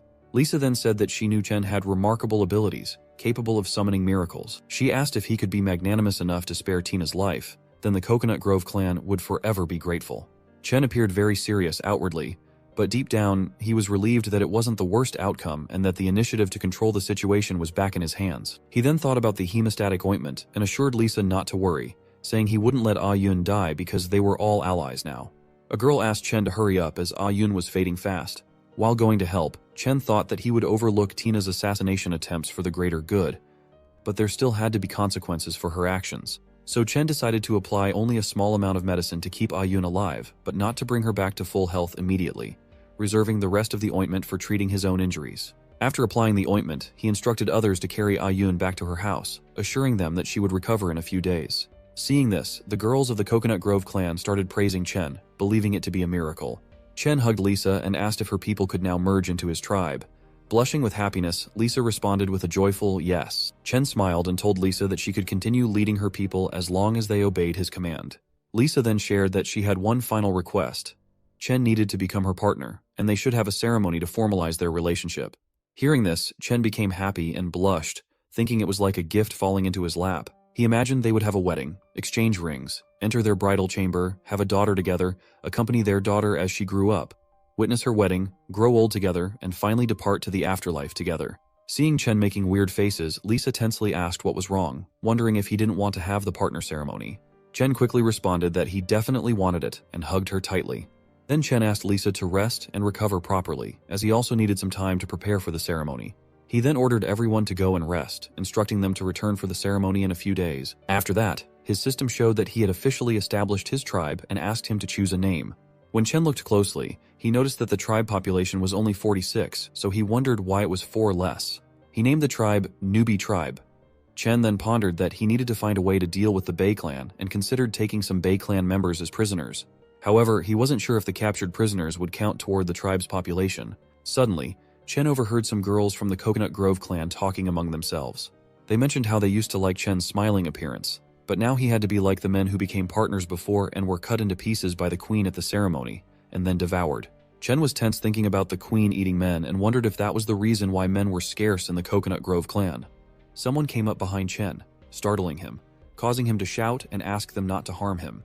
Mia revealed that it was her and asked why Chen was so scared.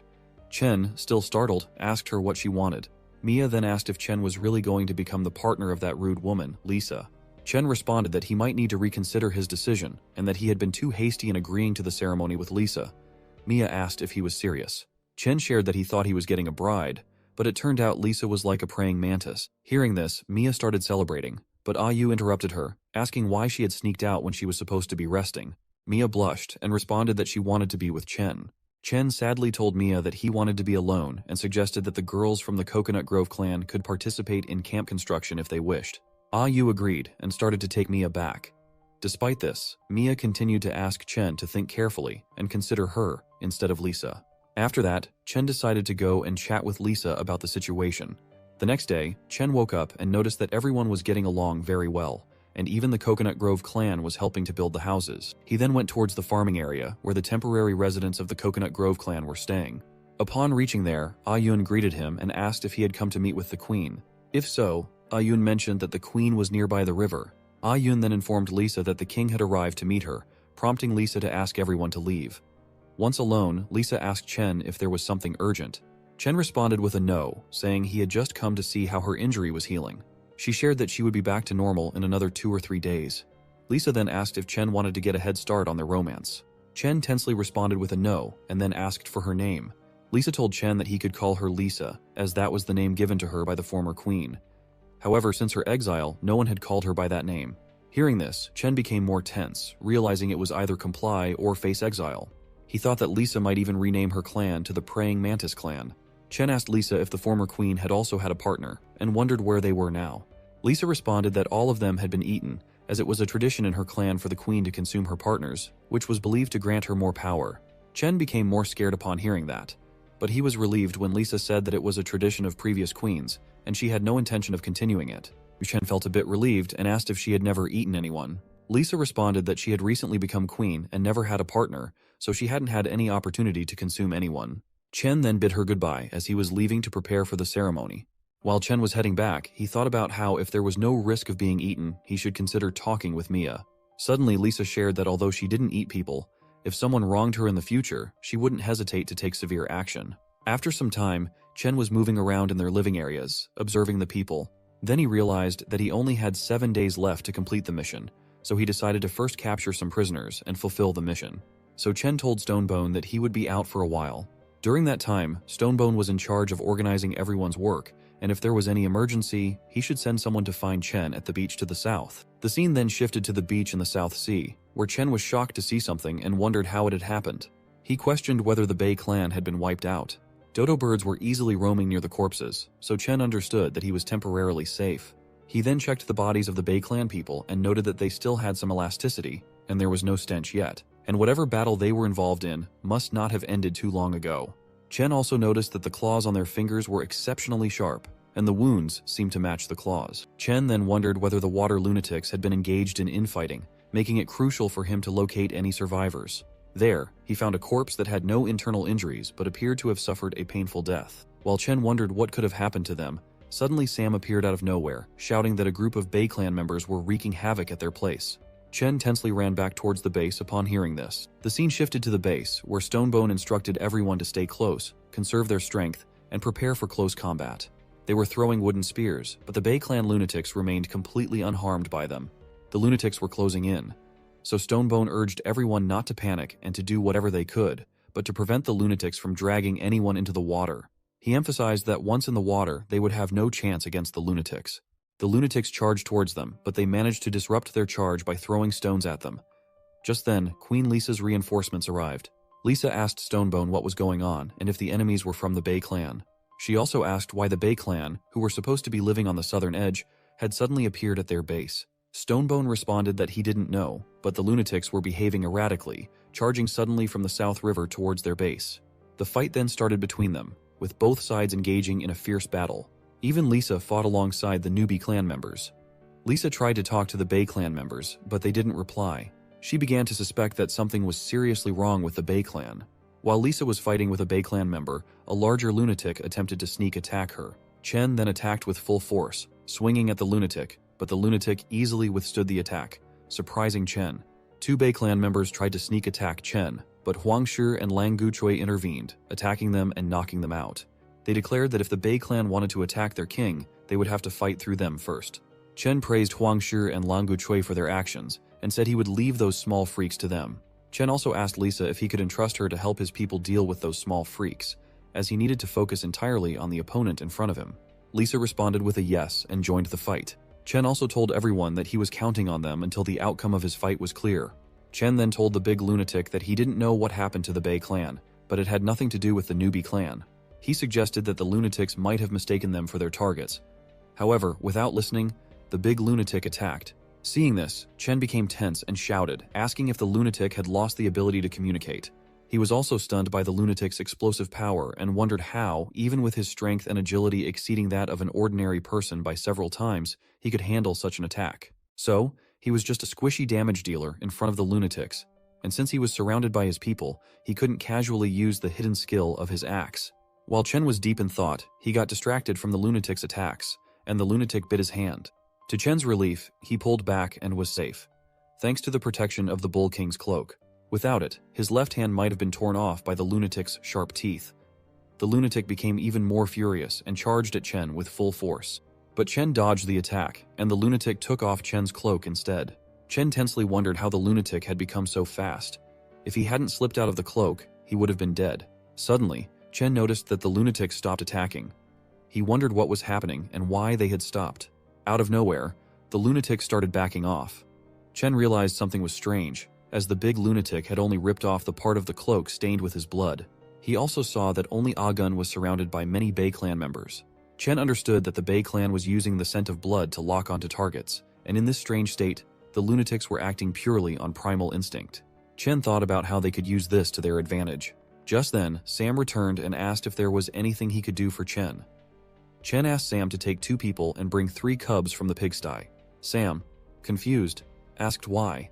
Mentioning that the boars were supposed to be raised for future use, Chen shouted at Sam to do as he said, thinking to himself that the Bei clan was forcing him to sacrifice 3 precious boars, and he would seek revenge for it later. Chen then asked Lisa to get all the injured out of the fight. Just then, Sam returned with the boars. Chen instructed Sam to let the cubs run towards the river. The moment Sam released the boars, they started running towards the river in fear, seeking safety. But Huangshi was ready with his spears and attacked the cubs. The moment they got hurt, all the lunatics of the Bei clan were attracted towards them and started tearing them apart. While the lunatics were tearing apart the cubs, Chen asked everyone to apply paralysis drug to the spearheads, ensuring they avoided vital parts. To Chen's surprise, Huangshi shared that the lunatics of the Bei clan were acting strangely again. When Chen looked at them, he was stunned to see the lunatics acting strangely and slowly falling to the ground. Chen angrily asked Sam if he had poisoned those cubs, but Sam denied it. So now Chen became more tense and instructed everyone to stay away from those lunatics and remain on high alert. At that moment, Chen wondered what was going on and why this was happening with the Bei clan. The scene shifted to sometime later at the farmer's area, where every Bei clan member was captured in cages.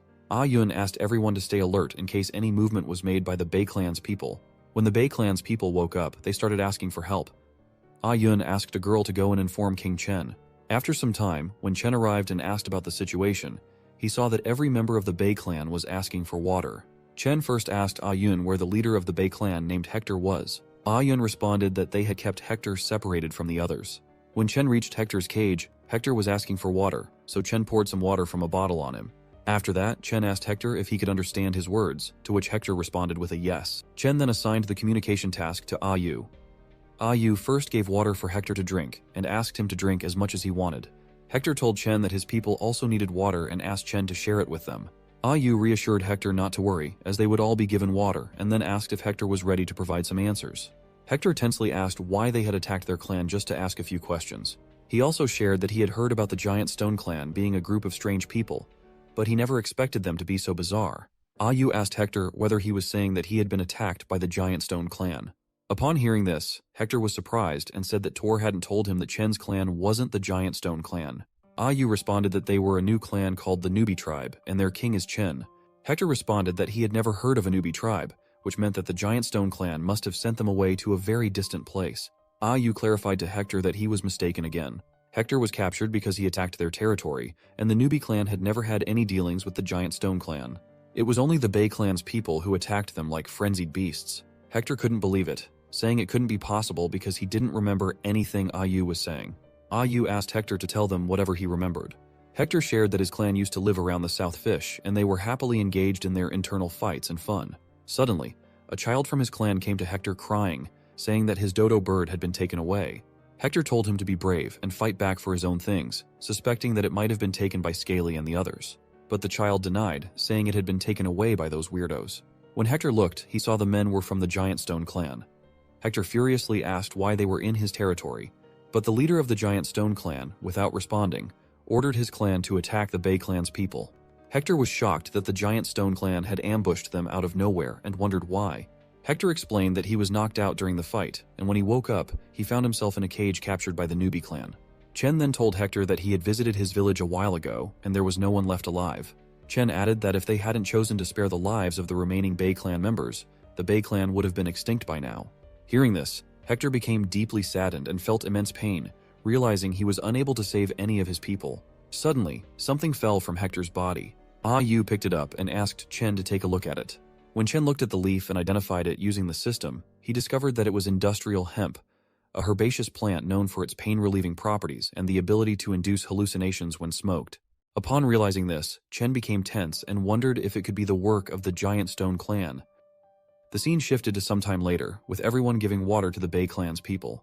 During this time, Chen had collected leaves from each member of the Bei clan and discovered something unusual about them. Chen then remembered that Sam had once told him the leader of the giant stone clan had obtained some kind of divine power. Now, it seemed that this god was more of an evil entity. Chen then thought that it was likely the industrial hemp that caused the Bay clan to turn on each other. He wondered if the giant stone clan was behind this, as their frenzied attack on the newbie tribe territory couldn't have been accidental. If the giant stone clan intentionally let the Bay clan's people come here to wreak havoc and leave them worse off or dead, it meant that the newbie tribe had not only been noticed, but also seen as a threat that needed to be dealt with. Even Hector, with his boundless strength, had become a puppet at the mercy of others, indicating that the power of the giant stone clan was not to be underestimated. Chen checked his own stats and realized that 3 points of strength might not be enough, so he needed to level up before the real danger appeared. Ah Yu came to Chen and told him that Hector was on the verge of a mental collapse, expressing her fear that Hector wouldn't be able to provide answers if it happened. Chen responded that they didn't have time to wait for Hector to calm down, as danger could be lurking around them, ready to strike at any moment. Ah Yu asked if he meant that the giant stone clan was planning to attack their base. Chen shared that it was difficult to explain, but he believed the giant stone clan used the industrial hemp leaves to control the Bay clan's people. He emphasized that they didn't know what would happen next, so they needed to quickly trigger Hector's memories to learn more. So Chen said to Blackstone that he needed to stop blaming himself, as once someone inhales the poisonous smoke from the industrial hemp leaves, no matter how strong they are, it's useless. Chen asked Hector to take a look at the leaf. Upon looking at the leaf, Hector shared that he remembered the smell. He vaguely recalled smelling it when he was fighting those bastards, but at that time, it was mixed with all sorts of strange smells. He just felt it was pungent and unpleasant. Hearing this, Chen became tense and asked whether the giant stone clan was using different types of poisonous plants. He guessed that they would need to figure out the effects of those poisonous herbs before planning any counterattacks. Hector asked if King Chen was going to deal with the giant stone clan, suggesting that the Bay clan people should also join him. He expressed that if he didn't avenge his brethren, he would regret it for the rest of his life. Other members of the Bay clan shouted that they also wanted to take revenge for their fallen comrades, and they were willing to do anything as long as they could achieve that revenge. Chen thought that although he still needed more people to complete the main quest, they were only 4 people short. Chen's thoughts were interrupted by Hector, who mentioned that their noses were very sensitive. He offered their help to Chen, saying they could distinguish and track those poisonous herbs, which would definitely aid Chen. Chen responded that this was exactly why he was worried. Despite their ability to track herbs, their sensitivity to the smell of blood meant that if the Bay clan's people lost control again, the consequences would be unimaginable. Hector shouted that if it weren't for that poison smoke, they could easily control themselves. Chen responded by acknowledging that their enemies were the Giant Stone Clan, and raised the concern about what would happen if the Giant Stone Clan released the poison smoke again during their battle. Hector sadly responded that if that happened, they would refuse to fight. Chen told Hector that he understood his desire for revenge, but emphasized that acting out of anger and hatred would not resolve anything. He expressed concern that Tor might not agree with his plan, if he had one. Hector responded that they were the last remaining members of the Bay clan, and as long as Chen could help them get revenge, their lives belonged to Chen. Chen told Hector that as long as Hector assimilated into his tribe and pledged loyalty to the newbie clan, he guaranteed that they would take revenge. However, Chen clarified that not all members of the Bay clan would have the opportunity to personally take revenge. Chen asked Hector again what he thought about the arrangement. Hector and every member of the Bay clan started shouting that they were ready for it. As Chen started to leave, Hector called out to him. Chen understood and instructed Ah Yu and Ah Yun to release the people of the Bay clan from their cages, as they were companions after all. After doing so, Chen's system indicated that he had completed the tribe mission and received the quest reward. As a reward, Chen received 3 attribute points, a large material chest, and a heritage plaque. Since Chen had completed the quest within 7 days, he also received an extra reward of a surprise gift package. Chen felt relieved that he had finally completed the quest and decided to allocate all the attribute points into strength. After allocating the attribute points to strength, Chen suddenly felt an enormous increase in power, sensing the energy surging within him. When the transformation completed, he noticed that his hair had grown longer, and he wondered if it was a side effect of the power boost. He then decided to check the rewards. In the large material chest, he obtained 1 ton of hematite. Upon seeing this, he felt happy because it would help him skip the Bronze Age and advance straight to the Iron Age. After that, Chen opened the surprise gift package, hoping for something exciting. When the package opened, he was delighted to find 3 jars of hemostatic ointment. Chen was amazed that the prize was much better than last time. Chen then instructed the system to retrieve the heritage plaque. On the heritage plaque, it showed that he had obtained a civilization product, but it required 10 technology points to unlock. Without hesitation, he allocated the required technology points to identify the product. Identification completed, and Chen received a plaque of Sense of Modesty. Chen realized that this could be a crucial step in the development of civilization. He felt happy knowing that now he wouldn't have to worry about mixed-gender baths anymore, as he didn't want anyone to see Lisa bathing. Now, Chen had to think about how to deal with the threat of the giant stone clan. Suddenly, Yu arrived but was shocked to see Chen's new avatar, as he had become taller and more muscular. Chen responded affirmatively and asked Yu what she needed from him. In response, Yu asked if Chen wanted her to go and negotiate with the giant stone clan to clear up any misunderstandings. Chen explained that there was no misunderstanding. The giant stone clan had decided to wipe them out. He described them as the most troublesome opponent the newbie clan had ever faced, capable of using tactics like pitting enemies against each other while they benefited from the chaos. Yu tensely asked what their clan should do now, expressing her fear. Chen responded that for now, their best course of action was to build their defenses, stockpile food, and avoid provoking the giant stone clan until their clan was fully prepared. In other words, their clan had to conceal their capabilities and bide their time. Yu then asked how they should arrange the 22 new people who had just joined. Chen instructed her to divide the Bei clan's people into 3 groups, each tasked with building houses, gathering food, and making traps. Hearing about traps, Yu got confused and asked what they were and why they needed to build them. Chen explained simply that traps could be used to protect their territory. He added that by setting traps, they could catch live enemies or wild beasts, enhancing their defensive capabilities. He then told Yu that he had an urgent task for her. With the sudden increase in their population, they needed to consider long-term food supply issues, and they couldn't afford to waste uneaten meat. He decided that they should start by teaching everyone how to make meat jerky. When Stonebone arrived and expressed surprise at Chen's increased height and muscularity, Chen asked him not to pay attention to it, and instead focused on the task he had for him. Chen then instructed Stonebone that he needed him to set up traps in the surrounding mountains, emphasizing that the denser the placement, the better. He mentioned he had already selected some people to assist Stonebone, and he would personally teach him how to make the initial trap. However, Chen stressed to Stonebone that the most crucial task was not just learning to make the traps, but remembering the locations of these traps. Hearing all that, Stonebone became tense and expressed that the task didn't seem exciting at all. Chen lightly tapped Stonebone's helmet and told him that entrusting him with remembering the location of every trap was a sign of his trust in him, so it needed to be kept an absolute secret. He also told Stonebone that only he and Stonebone would be involved in this task. No third person was allowed. Chen instructed Stonebone to ensure that each person rotated through different areas to set the traps and not to let anyone know all the trap locations in a specific area. Otherwise, if there were to be a traitor among them, the consequences would be unthinkable. Chen then asked Stonebone to report all the trap locations once they were set. He even erased the drawings he used to explain to Stonebone and instructed him not to draw anything anywhere, but to remember the trap locations in his head. Stonebone responded that he thought it was a bit difficult, but he would definitely live up to the trust Chen had placed in him. Chen praised Stonebone for his commitment and asked him to go and rest, as they would begin their work under the cover of night. Chen put the Sense of Modesty plaque in front of his house so everyone could see it as they passed by and learn from it in their own way. He then told Lang Guchui that he was going to rest for a bit. Stonebone and the others would find him at night, but if anything urgent came up, Lang Guchui could wake him. Inside the house, Chen lay on the bed and wondered how much time they had. There was so much to do, like training soldiers in different units, building defense structures, arranging patrol teams, discovering new technology, and expanding their territory. It seemed like never-ending work to Chen, but he decided to cherish this rare moment of rest and went to sleep. When Chen woke up, he found himself in a bar where some beautiful girls were having drinks. Chen asked them to introduce themselves. The girls said their names were Xiaoya, Lily, and Tidan. Chen was very happy and shared that he had drunk too much but was glad to be back, no longer having to endure anxious days living in the wild. Chen enjoyed their company, and after some time, Xiaoya was lying beside him, telling him it was time to get up and work. He responded that he really can't do it anymore, Xiaoya. He then heard her say she wasn't Xiaoya. Chen tried guessing other names, but each one was denied. Finally, she said she was Stonebone. At that moment, Chen opened his eyes, stunned, and shouted in fear. It turned out that it was all just a dream.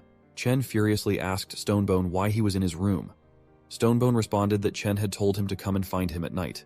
But when he arrived, Chen grabbed him and started flirting. Chen was stunned upon hearing this, but Lang Guchui interrupted, saying it was all a misunderstanding and they should leave for work. The scene then shifted to some time later, where Chen was showing everyone how to make a trap. He demonstrated by creating a spike trap as an example for everyone. He explained that since the enemies and monsters they were facing were quite large, the traps needed to be deep and wide enough to be effective. Chen then demonstrated how to hide the traps with leaves in a specific manner. Chen reiterated that the spike traps could be combined with the tripwire traps he had shown them earlier, emphasizing the importance of mixing and matching trap types. He also mentioned that Huang Shi could teach everyone how to make other types of traps. Hearing this, Huangshi got confused and admitted he didn't know how to make any traps. Chen then asked Huangshi if he remembered the moving target used for spear practice, suggesting it could be perfect for a trap if they replaced the log with a net and added a triggering mechanism. Chen left the work to Stonebone and the others and headed back, hoping he could continue the dream he had just woken from. As he returned to the territory, he was surprised to see that no one was walking around. Normally, by that time, someone would have woken up and started working. Chen went to check in their houses, but when he tried to enter, the girls inside started shouting for whoever it was to go away. When Chen asked what was wrong, they became serious, and some of their clothes were not fully on, making them hesitant to come out. Hearing this, Chen wondered if it was the effect of the heritage plaque's sense of modesty. He closed the door and told them they had half a day to make new clothes. If they weren't out by noon, he warned them not to blame him for being strict. Chen went near the plaque and was amazed by its effect. Suddenly, Stonebone came shouting his name. When Chen turned around, Stonebone shared that he had found something while digging traps. Chen was delighted and told Stonebone that what he had found was flint. A brilliant discovery. He explained that with flint, they had limitless possibilities, especially because it could produce sparks when rubbed together forcefully. Chen and Stonebone ran back to the place where Stonebone had found the flint. Upon reaching there, Stonebone showed Chen the spot and mentioned they had dug around that stone. When Chen saw it, he realized there wasn't enough flint. Since it wasn't a dry, arid, saline alkali land, if the flint was naturally formed, there was only one possibility. Chen asked Stonebone to take a closer look at what was inside the soil. Stonebone agreed, and mentioned that the soil in that area was easier to dig, and there appeared to be some things inside that didn't quite look like stones. When Stonebone tasted it, he got freaked out because it was dung, and he felt very bad after eating it. On the other hand, Chen already suspected that there was probably a fairly large dung pit underneath. He felt puzzled, wondering if it could be possible that another primitive people had lived there and reached a cultural level where they had something akin to toilets. Or could it have been the old lair of the giant stone clan? Chen ordered Stonebone to collect the flint, bury the places again without leaving any traces behind. He also instructed to set up a few more traps nearby and to build beacon towers in high places. Additionally, Chen wanted some people to be on lookout in shifts. Hearing this, Stonebone shouted in confusion, asking about towers and beacons, wondering what Chen had said. The scene then shifted to 4 days later, where Chen wandered through the territory, observing the many houses that had been built. He reflected that this was the first step towards happiness. Suddenly, Mia ran towards Chen, startling him. He quickly asked Lang Guchui to help him stop her. Despite their efforts, Mia reached Chen with full force and hugged him tightly, accidentally breaking a house in the process. Lang Guchui asked Chen tensely if he was okay and urged Mia to get off him. Seeing Chen injured, Mia squeezed him again, pleading for him to stay alive since they had just built houses and couldn't afford to die now. Chen responded that playtime was over and asked Mia if she said the houses were ready. Mia responded affirmatively, saying there were 2 rows of houses, totaling 10, which could comfortably accommodate 50 people. Hearing this, Chen was pleased and patted Mia on the head, praising her efforts. Chen also asked Mia not to be reckless anymore and assigned her the task of repairing the broken house as a punishment.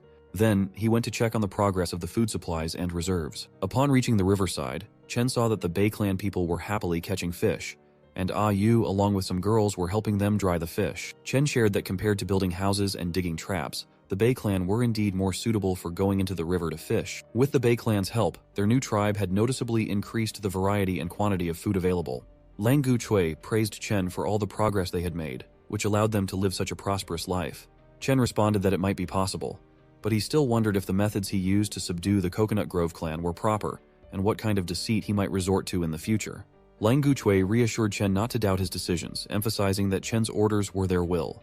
He expressed that he saw no problem with what they had done, pointing out that in the world, only the strong survive, and large and small groups were constantly devouring and destroying each other every day. So obtaining maximum results with minimal losses is actually kindness to both them and the Coconut Grove clan, Chen said with a smile. He then told Lang Guchui that he already possessed the most important qualities needed for their journey. Chen then asked Lang Guchui to accompany him to inspect the results of the border defenses, expressing his belief that the Bei tribe could still bring more surprises, like the mysterious Frogman force. The scene shifted to Stonebone and the others working on the traps and towers. When Chen arrived, he asked Stonebone how the traps and beacon towers were arranged. Stonebone responded that according to Chen's orders, the beacon towers in the west, south, and north had all been completed. After arranging for 6 people to be stationed at the beacon towers in shifts, there weren't many people left. Stonebone explained that in order to finish on time, they had to leave early and start working on the mountain before dark. Chen understood they were short on manpower and decided that from that day onward, he and Lang Guchui would go up the mountain to help Stonebone. Stonebone asked Chen not to worry, saying they could handle it, but Chen responded that it was a critical time for them, so they needed to make every second count. Chen was wondering if the Giant Stone clan had indeed lived nearby before. They might be more familiar with the terrain than his clan was. He worried that if the Giant Stone clan took advantage of their unpreparedness, they could launch another, even larger surprise attack. In the night, while everyone was working and Chen was there as well, he suddenly looked towards the West Beacon Tower and felt an ominous sensation. He wondered why he was feeling this way, perhaps just overthinking it. Suddenly, out of nowhere, Chen heard screams coming from the South Beacon Tower. He was surprised and quickly looked in that direction, where he saw signals for help. Chen furiously shouted to everyone that the South Beacon Tower was under attack and urged them to move quickly. Chen ran towards the south, his mind racing as he thought about how, despite knowing the trap locations and having an agility bonus from 2 points, it still took at least 5 minutes to reach the South Mountain.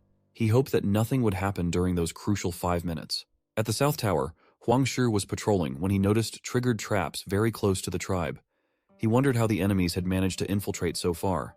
Huang Shi also considered the possibility of other enemies nearby who might have seen the firelight and were ambushing towards it. He decided it was best to find these enemies first and launch an attack.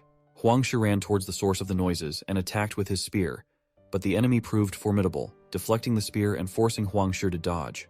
To his surprise, the enemy quickly closed in to attack him, leaving Huang Shi with little time to react, causing him to shield himself in fear. To Huang Shi's relief, the enemy stopped the attack and revealed himself to be Chen. Surprised, Huang Shi asked why Chen was at the southern side. Chen responded urgently, saying there was no time to explain, and asked if Huang Shi knew where the traps had been triggered. Huang responded affirmatively and described the location where the traps had been triggered, mentioning he was the one who lit the beacon tower. Chen quickly instructed Huang Shi to wait for those taking the safe route and bring them to that location after him. When Chen reached the location of the triggered traps, he didn't sense any other people nearby. The silence was eerie, suggesting they hadn't caught a wild beast. The fact that the trapped person wasn't calling for help made Chen wonder if they were truly alone or had lost consciousness. When Chen went to look at the trapped person, he was surprised to see that it was none other than Lisa. He asked her what she was doing there, as she was supposed to be recovering from her injuries. Lisa became furious and asked Chen why he was just standing there asking questions. Chen smiled and teased her playfully by tickling her feet. Lisa, feeling frustrated, asked Chen to help her down from where she was trapped. Suddenly, they both heard Huang Shi and the others approaching. Lisa furiously shouted at Chen, telling him that if anyone saw her like that, she swore she would make sure they kept quiet about it.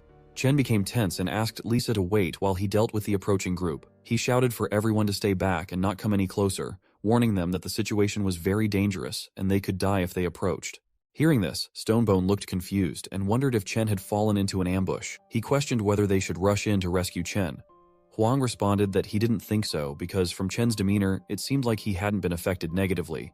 Huang also speculated that Chen might not want them to see something specific. Stonebone pointed out that he thought Chen was taking a break after the battle, noting that even the women avoided them when bathing and everything seemed a bit different, though he couldn't quite pinpoint why. Here, Chen freed Lisa from the trap and laughed, teasing her that he didn't expect her of all people to fall into the trap, but at least now they knew how the traps worked.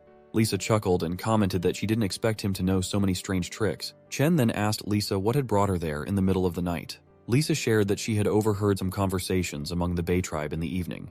Lisa explained that she overheard 2 people from the Bay clan talking about how they wished they could catch fish, shrimp, or clams by the seaside to boost their energy for work. However, they mentioned that the way to the beach was blocked by a ferocious pack of hyenas, making it too risky to go fishing when there was a chance of being attacked. The scene shifts to the present, where Lisa explains that she decided to come and find a safer way during the night. Chen shares that he had walked that path many times, and there were no hyenas there 5 days ago. He suspects that someone from the Bay clan might have sneaked out in the past few days, causing the hyenas to move into the area. Lisa asked if something was wrong with the Bay clan and suggested executing them. Chen responded with a no, clarifying that he wasn't suggesting that. He explained that he was thinking about the security loopholes they hadn't noticed before. Chen proposed setting up patrols and emphasized the importance of clearing the way to the beach for safety. Chen added that while fish and shrimp were secondary, they definitely needed dodo birds and their eggs. He suggested they could also open a salt field for salt drying. Chen then declared that it was decided. After daybreak, they would deal with the troublesome hyenas. Lisa shared that she could handle setting up patrols and secret sentries, but she suggested Chen reconsider dealing with the hyenas and expanding the territory. Chen smiled and asked if she was worried about him. Lisa got embarrassed and asked Chen not to flatter himself. She expressed her concern that with their small numbers, spreading out to guard 2 territories might be reckless. She also pointed out that the beach had already been attacked by the Giant Stone clan once. What if they were to attack again? Chen responded that precisely because the Giant Stone clan had already been to the beach, it made it relatively safe. He explained that their tribe's camp, the beach outpost, and the Giant Stone clan on the southwest mountain formed a triangle. Chen proposed that as long as they ensured a smooth exchange of goods and information between the beach outpost and the tribal camp, they could support each other effectively. Lisa admitted she didn't fully understand what Chen was talking about, but since he had made a decision, she agreed to go along with it. The scene then shifted to some time later, where Hector, Chen, Lang Guchui, and members of the Bei clan were heading towards the location where the kid had seen the hyenas. Hector asked the kid if he was sure he encountered the hyena on that path, noting there was no smell of blood. The kid affirmed that he had seen the hyenas around 2 days ago. As the kid moved ahead, he was suddenly attacked by a hyena, but Hector swiftly counterattacked and saved the kid from the hyena's attack. However, they soon found themselves surrounded by a group of hyenas from all sides.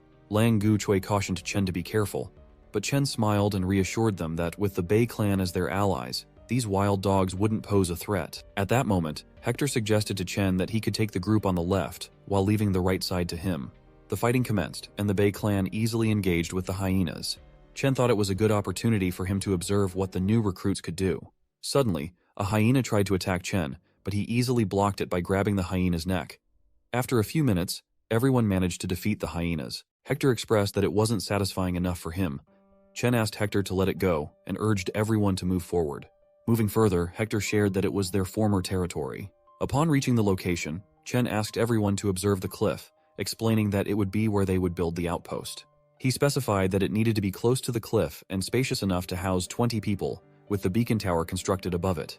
Chen also mentioned that after building the beacon tower, they needed to construct a small salt evaporation field next to the outpost. He told Hector that he would send some people to help him, but emphasized that Hector had only 4 days to complete everything. At that moment, Chen felt like a foreman inspecting a construction site, despite being the one doing the laborious tasks. Before leaving the area, Chen instructed them to immediately light a fire for help in case of an emergency. The scene then shifted to 3 days later, where Chen had crafted a wooden bow, earning him 5 technology points. At that moment, Ayu informed everyone that Sam had returned and had something to report. Chen went to Sam and asked if he had found any human tribes to ally with or conquer to the north. Sam responded that he had traveled north for more than a day, but saw no sign of anyone. He only found a lake and a snow-capped mountain not far away, and there seemed to be a strange creature living in the water. Sam added that before he could see the creature clearly, it sank to the bottom of the lake and disappeared. Since the snow-capped mountain lay further ahead, he didn't dare to proceed and decided to return. Chen laughed and responded to Sam, saying it was okay and that he had done a great job. He joked that he never expected Sam to fear the snow mountains more than the monster in the water. Trembling, Sam said that the snow mountains were too terrifying and asked Chen if he hadn't heard the stories about them. Chen asked what was so terrifying, but suddenly Ayu hugged him, saying she was scared. Chen asked Ayu why she was so frightened of the snow mountains. Ayu responded that the terrifying part wasn't the snow mountains themselves, but what lurked behind them. A giant. Chen told Ayu not to worry because he was there, so there was no need to be afraid of anything. Suddenly, Chen's system showed that he had a new quest where he had to find the giant, and he would get 1 attribute point for it. Chen was stunned when he saw this and wondered why he would get 1 attribute point just for seeing a giant. After all, he had to risk his life and drive away a saber-tooth to earn 2 points before. He then thought that the giant might just be a big fellow, and looking from afar shouldn't be very dangerous, right? But on the other hand, if the giants had a civilization, maybe they could even turn the giants into their allies. Still, he needed to be cautious because if things went wrong, it could lead to the tribe's destruction. However, the exploration and diplomatic tasks couldn't be left to Sam and Ayu. Chen asked Sam to go and rest since the banquet would be in 2 days, so he could relax and enjoy. Sam thanked Chen and was relieved that he got a break and didn't have to face the giant. Ayu also asked Chen to remember that Sam gets nervous in certain situations. Chen responded that it might not just be nervousness. Sam's perception of danger far exceeds that of everyone else, making him sensitive to certain things. That's why Sam can explore the outside world freely while keeping himself safe. Chen then asked Ayu about the preparations for the partner ceremony. Ayu responded that everything was ready. Chen then asked Ayu to prepare travel necessities for 4 people, as he was planning to take a few people with him on a little expedition. Hearing this, Ayu tensely asked if Chen going personally meant the task was very dangerous. Chen responded that he was just going to explore the nearby areas and that there was no need to worry. He asked Ayu to prepare some food, water bottles, and warm clothes. He also asked Ayu to thank Skinny for doing a good job on making the clothes. Ayu then asked when he was going to leave for the trip. Chen shared that since the partner ceremony was in 2 days, he would depart after the banquet ended. The scene then shifted to 2 days later, where Chen had prepared a shield for himself. He explained that because it was made of hardwood and cowhide, the shield was very light. He added that everyone could now replace their equipment as soon as possible. At that moment, Ah Yu came in and told Chen that it was time for him to wear the royal dress. When Chen stepped outside wearing it, everyone congratulated him and started celebrating. At that moment, Chen wondered if the partner ceremony was just a wedding. In his old life, he had struggled just to make a living, but now he had his own tribe, his own people, and a wife. Although it felt like a dream come true, in the present world, he felt a strong sense of belonging. Chen approached Lisa and shared that in the future, when he wasn't around, the fate of the newbie tribe would rest in her hands. He announced to everyone in the tribe that from that moment on, Lisa was the queen of the newbie tribe clan. Everyone praised their queen and king, and the atmosphere became very emotional. Mia even cried, expressing that while she didn't want anyone else to take the king's place, the scene was truly touching for her. After the festivities ended and night fell, everyone bid Chen good night as they went to sleep. Chen felt relieved that nothing bad had happened on the ceremony day. Ah Yu approached Chen with a smile and informed him that Queen Lisa was waiting for him in the palace, suggesting that he should go to her. At first, Chen blushed upon hearing that Lisa was waiting for him, but then he became tense, recalling that her love language involved using a whip. Nevertheless, he headed towards the palace, intrigued by the possibility of something exciting awaiting him. With courage, Chen opened the door and told Lisa that he had returned home. However, upon seeing her angry expression and feeling the tense atmosphere, Chen became nervous and wondered if it felt like someone was about to die. Lisa then told Chen that she would give him a chance to explain himself. Tensely, Chen asked what she wanted him to say. Lisa stood up, took out the whip, and asked if he was still going to pretend. Chen, now scared, tensely asked if Lisa could please be more gentle as it was their wedding night. Deep down, he regretted upgrading Lisa's whip. Lisa then asked if he was in such a hurry to leave her by going on a journey just after the ceremony. Hearing this, Chen felt a little relieved and asked Lisa to relax and let him explain everything. He then shared his entire plan, and Lisa asked to confirm whether his plan was to convince the giants to join them against the Giant Stone clan. Chen responded that he wasn't entirely sure about convincing the giants and wanted to bring 3 more people with him for safety. He emphasized that the true purpose of the trip must be kept secret. Chen also expressed confusion about why Sam and Ayu seemed fearful of the giants. Upon hearing this, Lisa asked if it wouldn't be better for her to go with him. Chen responded with a no, explaining that one of them needed to stay with the tribe, and besides, she had more important things to attend to. Lisa asked what those things were. Chen took out a stone sling and told Lisa that he would demonstrate how to use it later. He explained that he needed her to train a stone sling team by the time he came back. The scene then shifted to the next morning, where Chen was heading towards the giant place with Huang Shi, Hector, and Tina. He was singing peacefully, but Ah Yun was furiously looking at him. Seeing this, Chen became scared and wondered if Ah Yun was purposely walking behind him, possibly trying to find another opportunity to ambush him. But Chen couldn't do anything because it was Lisa's wish. What actually happened last night was that Chen tried to flirt with Lisa, but she shouted at him, asking him not to tease her. She then asked why he didn't choose people from the Coconut Grove clan or Bay clan since he wanted to take 3 people with him. Chen responded that he planned to bring Hector because he had personally witnessed Hector's combat prowess. The beach outpost would be temporarily under the responsibility of Stonebone. Lisa insisted that she didn't care whom he chose, but insisted that she must go with him. She explained that only when Ayun was with him could she feel at ease. Lisa then approached Chen and reassured him that she had already taught Ayun a severe lesson for the last incident, so he could rest assured. The scene shifted to the present time, where Chen was still furious, unable to be at ease with Ayun walking behind him. Chen now relied heavily on Huang Shi, believing that if something went wrong, only Huang Shi could save him. Huang Shi mentioned that he felt like someone was staring at them, but then dismissed it, saying it might just be his imagination. Hector then asked Chen if he knew there was a lake ahead. Chen responded affirmatively, mentioning that Sam had mentioned it before. Hector started laughing, suggesting that Sam must have also seen the giant because when Hector was a child, he saw it swallow a leopard whole in the blink of an eye. Hector then shared that he had been lucky in childhood, but this time he hoped for a better fight with the lake monster. Chen was stunned, thinking that encountering such a monster wasn't lucky at all. He responded to Hector that monsters like the lake creature didn't concern him much. He would be more interested if they encountered something more formidable, like giants. Hearing this, Huang Shi got scared and tensely asked Chen not to expect such things. Chen responded that he was speaking casually and asked if there really were giants. Huang Shi then shared that before meeting the king, their tribe had originally consisted of over 30 people. One day, they encountered a giant, and the clan was powerless to resist, scattering in all directions. Huang Shi also mentioned that even though it happened when he was very young, no one who survived could forget that terrifying scene. Chen now understood why Sam and Ayu were so scared and trembled at the mention of giants. Hector interrupted their conversation and warned them not to eat any of those fruits, recalling that he had eaten them when he was young and suffered severe consequences. Chen inspected the fruits with his system and found that they were poisonous plants. Chen thought that all the unfamiliar plants around him might hold some value. He asked his system to scan and identify them, and discovered that every plant had significant medicinal properties. Chen was amazed to find that the whole forest was filled with medicinal plants. Suddenly, he spotted something familiar and upon inspection, identified it as a cereal grass. He was happy to have found grain seeds and received a side quest to plant multiple types of grains in large quantities and successfully cultivate them within a 180-day time limit. Chen then thought that it looked like they could finally enter the era of farming, and once they found clay, they could cook, make herbal medicine, and more. Since the cereal wasn't mature yet, he decided to come back later to harvest it. At that moment, Chen began to feel a strange sensation.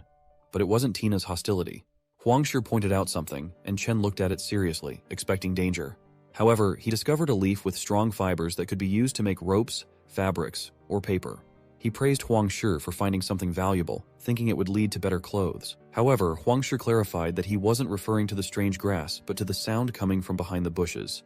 When Chen looked over, he was surprised to see a hyena emerging from behind the bush. Chen then speculated that the hyenas must have been following them since the beginning, and the eyes they had felt before were likely from these hyenas. Realizing that the hyenas might be seeking revenge for their previous encounter, Chen asked everyone not to leave them be and suggested they take action to eliminate the threat. The fight started, and Hector was furious, determined to take down the hyenas this time. However, Ayun found herself in danger as 2 or 3 hyenas attacked her. Hector quickly and effortlessly came to her rescue, telling her not to thank him as it was his duty. Suddenly, the hyenas began to retreat. Hector laughed, remarking that it was a shame the hyenas were running. However, Chen shouted, urging them not to let the hyenas escape, as he didn't want to continue being ambushed repeatedly.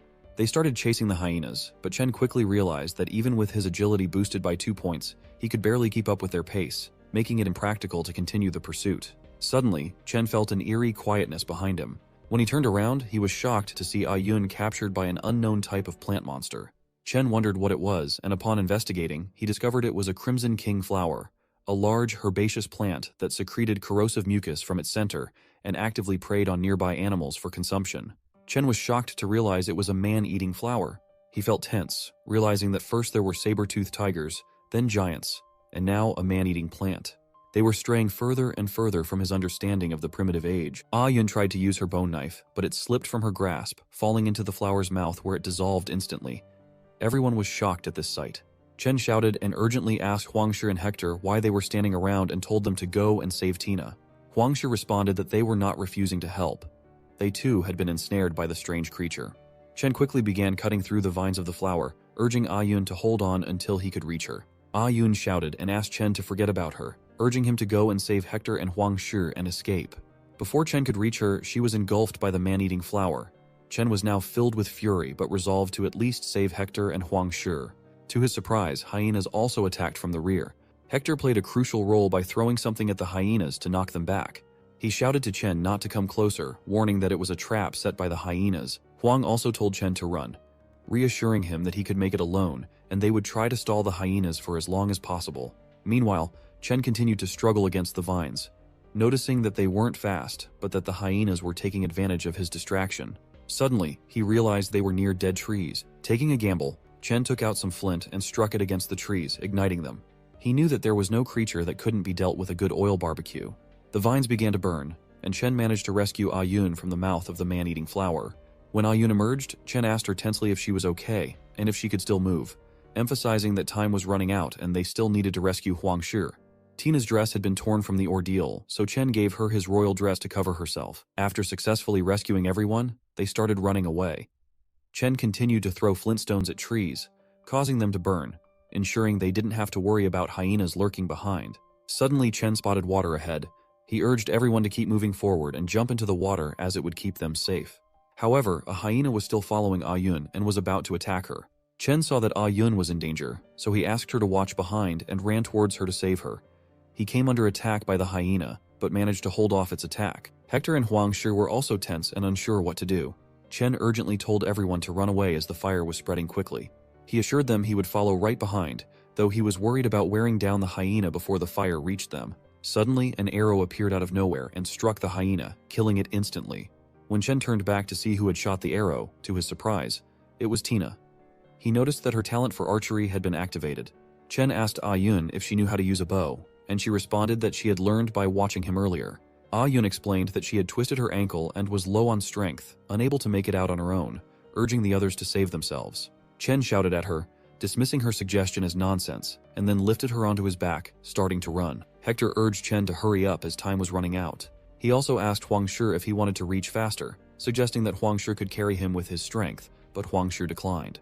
As Chen continued running, Ah-yun suddenly told him that she had planned to use this opportunity to accuse him, asking if he had planned the bull attack on their Coconut Grove clan. Chen asked her why she would think that. Ah-yun responded that she already knew he wouldn't admit it. She also mentioned that on the day the bulls entered their territory, they were already injured. However, their weapons couldn't cut through the tough bull hide. So who had injured them? Chen's people seemed particularly skilled at handling these bulls, which heightened her suspicions. But she knew these suspicions wouldn't convince the queen, so she proceeded with the assassination attempt. Ah-yun then pressed her bone knife against Chen's neck, asking if she attacked now.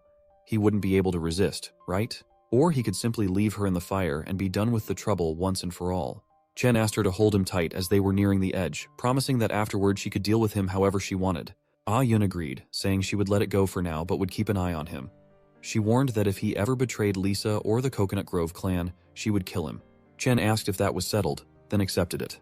Ah-yun grew frustrated that Chen was so stubborn and still wouldn't admit it. Finally, they jumped into the water and escaped from the fire. At that moment, Chen realized that with 2 members of their group unable to move, they would have to postpone their search for the giant for now. Chen instructed everyone to return to the place where they had found a bunch of plants, as they would need more of those herbs.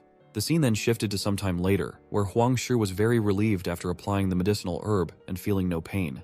Chen asked Huang Shi and Ah-yun to rest for a while he and Hector went to gather more herbs. While they were collecting more herbs, Hector suddenly caught the scent of hyenas and wondered if he had picked it up during the fight. Out of nowhere, Chen spotted some baby hyenas in front of them and realized the hyenas weren't seeking revenge. They were protecting their young. Feeling threatened, Chen saw an opportunity to tame the hyenas as hunting dogs and happily accepted the quest. As they were leaving the area, they were startled by the sound of roaring nearby. Ah-yun asked, "What's that sound?" But Chen recognized it and tensed, thinking they couldn't be this unlucky. A bear emerged from behind the trees, prompting Huang Shi to shout in fear that it was a man-eating bear. Chen pondered their options. With 2 injured people, outrunning it was impossible.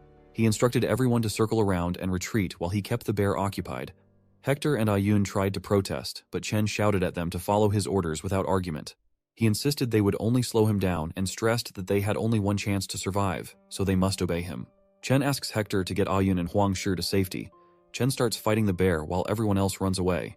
Chen finds himself face to face with the bear. He attacks, but the bear strikes back, sending Chen flying through the air and injuring him slightly. Tor sees this and becomes worried. He tells Huang Shi and Ah-yun to take the little hyenas back, while he goes to help the king. Huang Shi shouts at Hector not to intervene, having witnessed Chen's formidable strength firsthand. He believes even the strongest opponent couldn't defeat Chen, and staying with him would only hinder Chen's movements. Huang Shi suggests they follow Chen's orders instead. Chen thinks that with his last attack, he has gained the bear's attention. He decides to lure the powerful bear away and escape. Chen provokes the bear to chase him, and when the bear starts pursuing him, he runs in the opposite direction of the others to ensure their safety. After getting some distance, Chen realizes that Hector and the others have been left far behind, so he decides to evade the bear and make his escape. To his surprise, he suddenly gets attacked from behind. Chen manages to dodge the attacks and wonders who could be attacking him now. Perhaps a giant rat monster? But to his astonishment, he sees that it's the saber-tooth tiger he fought when he first arrived in this world.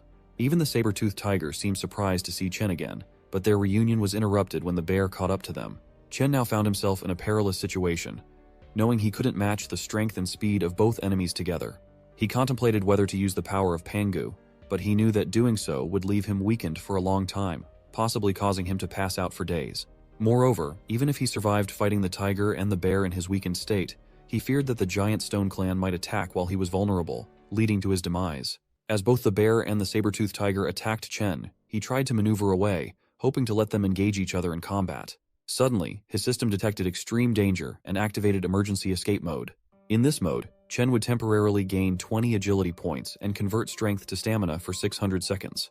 However, once the mode ended, 33% of his 3 main attributes would be permanently reduced. As soon as the mode started, Chen felt a surge of a different kind of power, allowing him to leap into the air and dodge both attacks, causing the bear and tiger to collide with each other. Chen was impressed by his newfound lightness and explosive speed. However, the bear and tiger continued to pursue him, prompting Chen to become anxious and start running away. He wondered why they weren't fighting each other. After some time, he finally managed to lose them. Chen felt a bit disappointed, realizing that while the emergency escape mode was amazing, its cost was too high. Chen realized he had run all the way to the snowy mountain, so he decided to make use of the remaining time and search for the giant. Within moments, he covered a significant distance in one stride, grateful for the emergency escape mode that spared him from exhausting himself in the deep snow. Upon reaching the mountaintop, he finally saw someone and wondered if it was the legendary giant. After seeing the figure, Chen's system indicated that he had completed the task and received the reward. However, he now faced the second part of the giant quest, launching an attack on the giant to gain 10 attribute points. Upon reading this, Chen became furious and questioned whether the system had malfunctioned.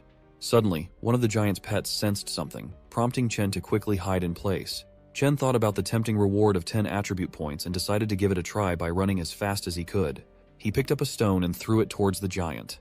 The stone traveled slowly and hit the giant, but it was so small that the giant didn't even notice. However, the giant's pet saw the stone and started growling, sensing something amiss.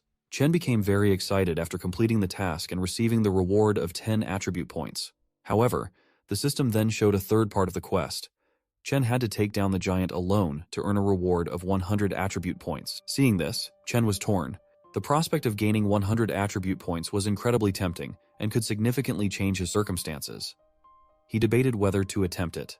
While he was still considering his options, the giant was disturbed by the growling of its pets. In anger, the giant slammed the ground and commanded them to keep quiet. The slam sent snow flying through the air, covering Chen completely. His senses were momentarily knocked out, giving him a stark realization of the giant's power. He muttered to himself that even 10,000 attribute points wouldn't be worth risking his life for. The scene shifted to the evening, a few days later, at the newbie clan territory where Lisa asked the girls from her Coconut Grove clan if they had found anything during their night patrol. The girls apologized, saying they hadn't found anyone. Lisa instructed the Coconut Grove clan girls to expand their patrol area and continue searching. Ah-Yun suggested preparing for the worst, fearing Chen might be dead. This angered Lisa, who sharply told Ah-Yun to stay silent, reminding her that Chen had risked his life to save them all. Suddenly, a boy from the Bei clan arrived, shouting that their king had returned. As Chen reached the territory, everyone rushed towards him, concerned about his well-being. Mia approached Chen and noticed he was with Ah-Gun. She asked Ah-Gun why he hadn't lit the beacon to alert them earlier, so they could have come to rescue Chen sooner. Ah-Gun responded that it was King Chen's order not to make a fuss about his return. Just then, Lisa arrived and shouted at everyone to stop crowding around Chen and allow him to go back to rest. Lisa then took hold of Chen and instructed everyone to return to their respective posts. She declared that she would take care of Chen for the time being, but warned that if she found out anyone had leaked this information, there would be severe consequences. Everyone got scared and agreed to it. In the house, Chen said he was glad that Sam and the others came back safely, and that he didn't expect them to bring back hyena cubs too. Chen also asked Lisa to let Sam raise the cubs since Sam would need extra help when he goes out alone in the future. Lisa angrily told Chen to worry about himself first, and that no matter how capable he was, he should take care. Chen responded that his injuries weren't severe. He was just exhausted and would be fine after a good sleep. He said he should handle the tribe matters first. Lisa put her leg on his stomach and slowly moved it downwards. She said all right, she would inform Sam, but reminded Chen that he was the king of the tribe and didn't have to do everything himself. Most importantly, she didn't want to lose her man. At that moment, Lisa furiously stepped on his sensitive area, causing Chen to tensely ask her to move away. Lisa removed her leg and told Chen to get some rest. Chen was stunned by the scene and realized that Lisa was becoming more and more dominating. After leaving the house, Lang Guchui asked about Chen's health. Lisa responded that Chen was healthy but needed some rest, so she didn't let anyone disturb him.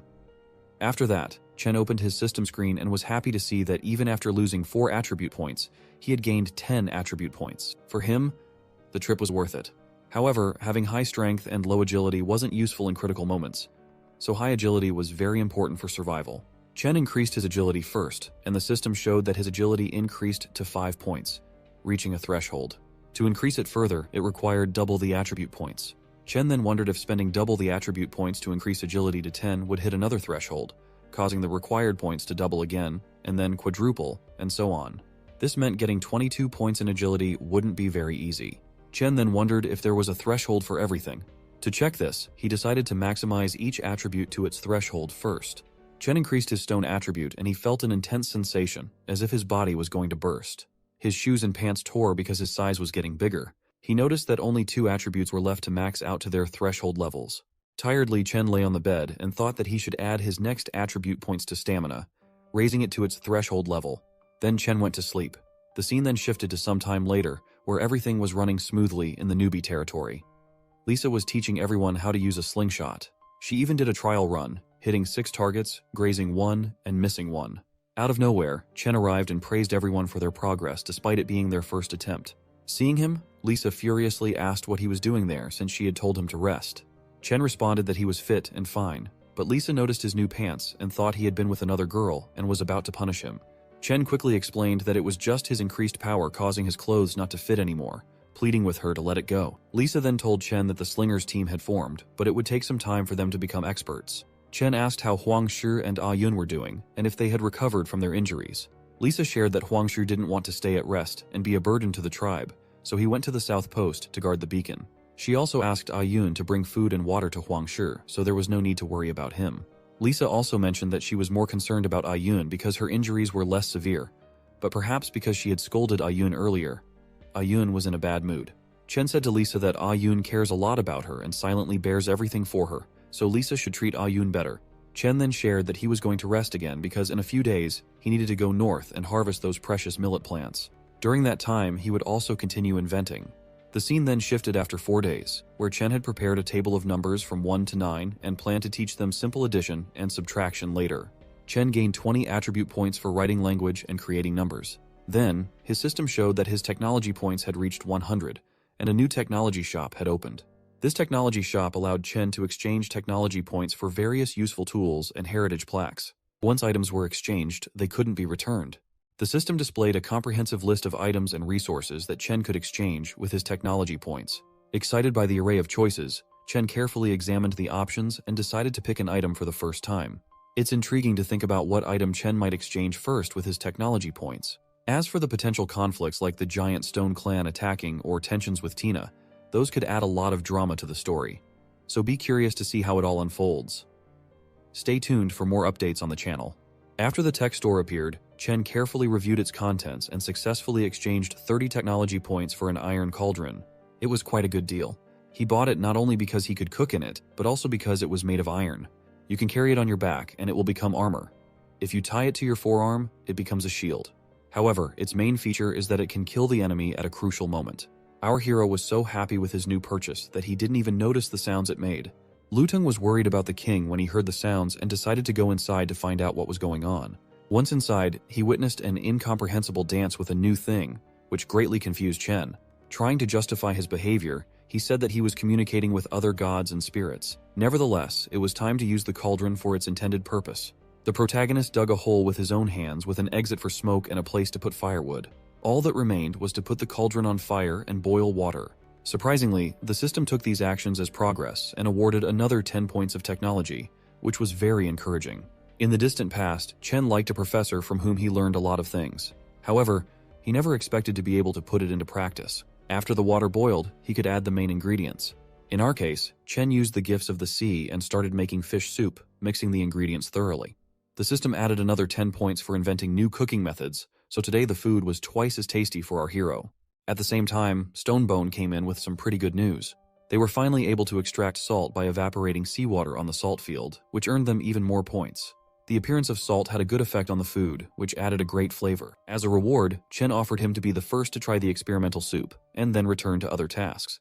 The 100 points he had recently spent on the cauldron were quickly returned, so it became the most profitable exchange he had made in recent times. After the tasting, the protagonist ordered Luteng to bring the rest of the tribe, who had to bring their own bowls. It was the first time they had ever tasted such a delicious fish dish, so they were quite surprised by the new flavors. Fortunately, there was plenty of food, and everyone could get an extra portion. One such person was Mia, who had already eaten 2 bowls of soup and wanted more. However, Ah Yu was worried that someone might not have enough food, and Chan had to reassure her that there would be enough for everyone. If that happened, he could always make more. After all, he would have to cook a new portion for those who were on guard duty and on patrol anyway. The guys at the outpost had to have some too, so he was going to take the bowl of fish soup to them himself in a few days. He liked teaching the tribe something new and seeing the joy on their faces. That's why he promised himself to teach them how to use wooden chopsticks so they could eat roast beef like civilized people. Meanwhile, While everyone was enthusiastically rustling their plates, Chen reopened the technology store in search of a useful item. He had already accumulated 100 technology points, so it would be wise to exchange them for something new. The math and farming stoves were unnecessary, and he immediately excluded them from the list of possible purchases. However, to sow the crops, he needed to obtain precious seeds that his tribe still hadn't managed to collect. Unfortunately, it was at this moment that he was interrupted and informed of an activated trap located to the north. There were no traces of human activity nearby, so it was logical to assume that it was just a beast that was still possibly alive. The sudden appearance of Lisa surprised our hero, but her ruthlessness quickly solved the problem. She ordered the guards not to bother the king with such trifles and just finish the beast off. She was unhappy that Chen was too busy to think about her, so she came to the meeting herself. Only now he was forced to set up his own home. This time, he promised to find something new and bring new changes to the tribe. He kissed her as a pledge of his loyalty, which confused her greatly, and turned his attention back to the animal in the trap, because instead of killing it, he could tame it. So he left the rest of the work to Lisa. The nettles that Huangshi had brought recently had already run out, so more needed to be collected. The most important thing was to find precious millet, the grain of which could be sown in the fields. As they headed for the traps, Chen looked around for seeds. However, he never found anything. Finally, they arrived, but the place where the trap with the captured beast was located was too quiet. When they looked inside the trap, they were very surprised. Not long ago, the animal had been howling desperately for help, but now it was only snarling angrily, suffering the pain of its pierced leg. It was another hyena that came in search of food. Looking at it, it became clear that it looked like a mother pig. Sam was overly sensitive to milk, and it was by the smell that he immediately recognized the signs of breastfeeding. Most likely, it was the mother of those hyena babies. Feeling responsible for the hyena cubs, Chen tried to go down to her, ignoring the danger posed by the animal's claws. Wrapping the animal with a rope, they easily lifted it to the top. The hyena was too weakened by the wound and became like an obedient pet dog. Now Sam was responsible for her. The protagonist asked him to save the animal and feed her. For him, this task did not seem easy. Previously caught hyena cubs flatly refused to eat the meat he prepared for them, so he didn't know what would suit their mother. Sam tried to figure out what to feed them, but every day they became weaker and thinner. Just as Chen had assumed, raising baby hyenas was not as easy as it seemed at first glance. However, the fact that their mother was trapped will be their salvation. As soon as they returned home, our hero ordered to tie up an adult hyena, feed her with meat, and take her to the cubs. This should have been enough to help the cubs, so Sam immediately went back to the tribe. Our hero could only hope that the wild beasts would not harm them in their home and would allow themselves to be tamed. After that, Chen entrusted the warrior to check the rest of the traps, while he and the rest of the people went further north. As they went further, the more wild animals they encountered. Fortunately, his plan was successful, as they were able to find wild millet that was just ripe. If he'd waited a couple more days, they might have been left without a crop, so their luck could be considered a gift from the gods. In addition, there was still plenty of time left before returning, so our hero decided to start collecting medicinal herbs. Today could have been the most productive day in recent memory, as they were able to get a lot of resources before nightfall. However, at dusk, the big animals wake up. The loud cry of the bear was familiar to Chen, so he ordered the rest of the team to hide in the bushes. Everyone was immediately quiet, trying not to give themselves away, but the animal was too fast and in a split second was not far from them. Of course, in such a dangerous situation, they could have thrown away the millet and medicinal herbs that were weighing them down, but Chen forbade them to do so. He didn't want to waste valuable resources and ordered them to wait until the animal left. No one argued with his decision, but everyone took a pose that would allow them to escape faster in case of danger. For the tribe, it was necessary to save their own lives. For our hero, this pose seemed very funny, and he almost laughed. But do not forget that the bear wandering around the neighborhood may be their old friend. Unfortunately, the team became very relaxed when the bear's cry died down and they started asking stupid questions, which annoyed Chen. To silence them, the protagonist threatened to throw them right into the bear's mouth if it returned because of their screams. But the beast heard his loud threat and began to approach them again. The bear was roaring like crazy, ramming into one tree after another, unable to stand on its paws and constantly falling. It was likely that it had injured itself on something and could not calm down, so Stonebone offered to catch it for dinner. However, they were not the only ones who thought of this. After the stranger's shouts, the bear quickly got up and started running away from the hunters in the opposite direction. This time it was hunted by people from the mountain tribe, with whom Hector wanted to get even. With these intentions, he jumped out of the bushes and ran after them. With his reckless behavior, Hector almost revealed their disguise, but Chen was able to quickly return him to the bushes. With a loud rustling sound, they were able to hide again, which attracted the attention of the man from the mountain tribe. Fortunately, they did not focus on unnecessary details and preferred to hunt for prey. But Hector did not understand the protagonist's actions. He had a great chance to take revenge, but he was not allowed to do so. In such a situation, he shouldn't have let hatred cloud his judgment. The enemy's forces far outnumbered them, so it would be rash to attack them. The only advantage for our hero was that the enemy was in the open area, and they were in the shadows. Even if Hector wanted to engage in battle, he had to wait for the most appropriate time, so now he had to listen to Chen. Meanwhile, the bear was completely exhausted and fell down in the middle of the clearing. The man who was running after him did not hesitate to mock him, and kept pushing the poor animal, forcing him to get up again and again. However, the leader of the mountain tribe was against these antics. The bear ate the venison mixed with poisonous white flowers and then was wounded in the stomach. It was surprising that after all this he was able to run so far, so he clearly deserved a decent death. Being mocked by a human was too low an act, so as a punishment, he was immediately thrown into a tree. The chief ordered everyone to step back from the clearing while he organized a quick but rather painful end to the bear. To do this, he wanted to use an obsidian blade, which was created from natural volcanic glass. At the same time, information about the bait was useful for our hero. Not many primitive people could have thought of mixing poison into the bait, so he was surprised at their intelligence. But the system was against killing the bear and ordered Chen to save it.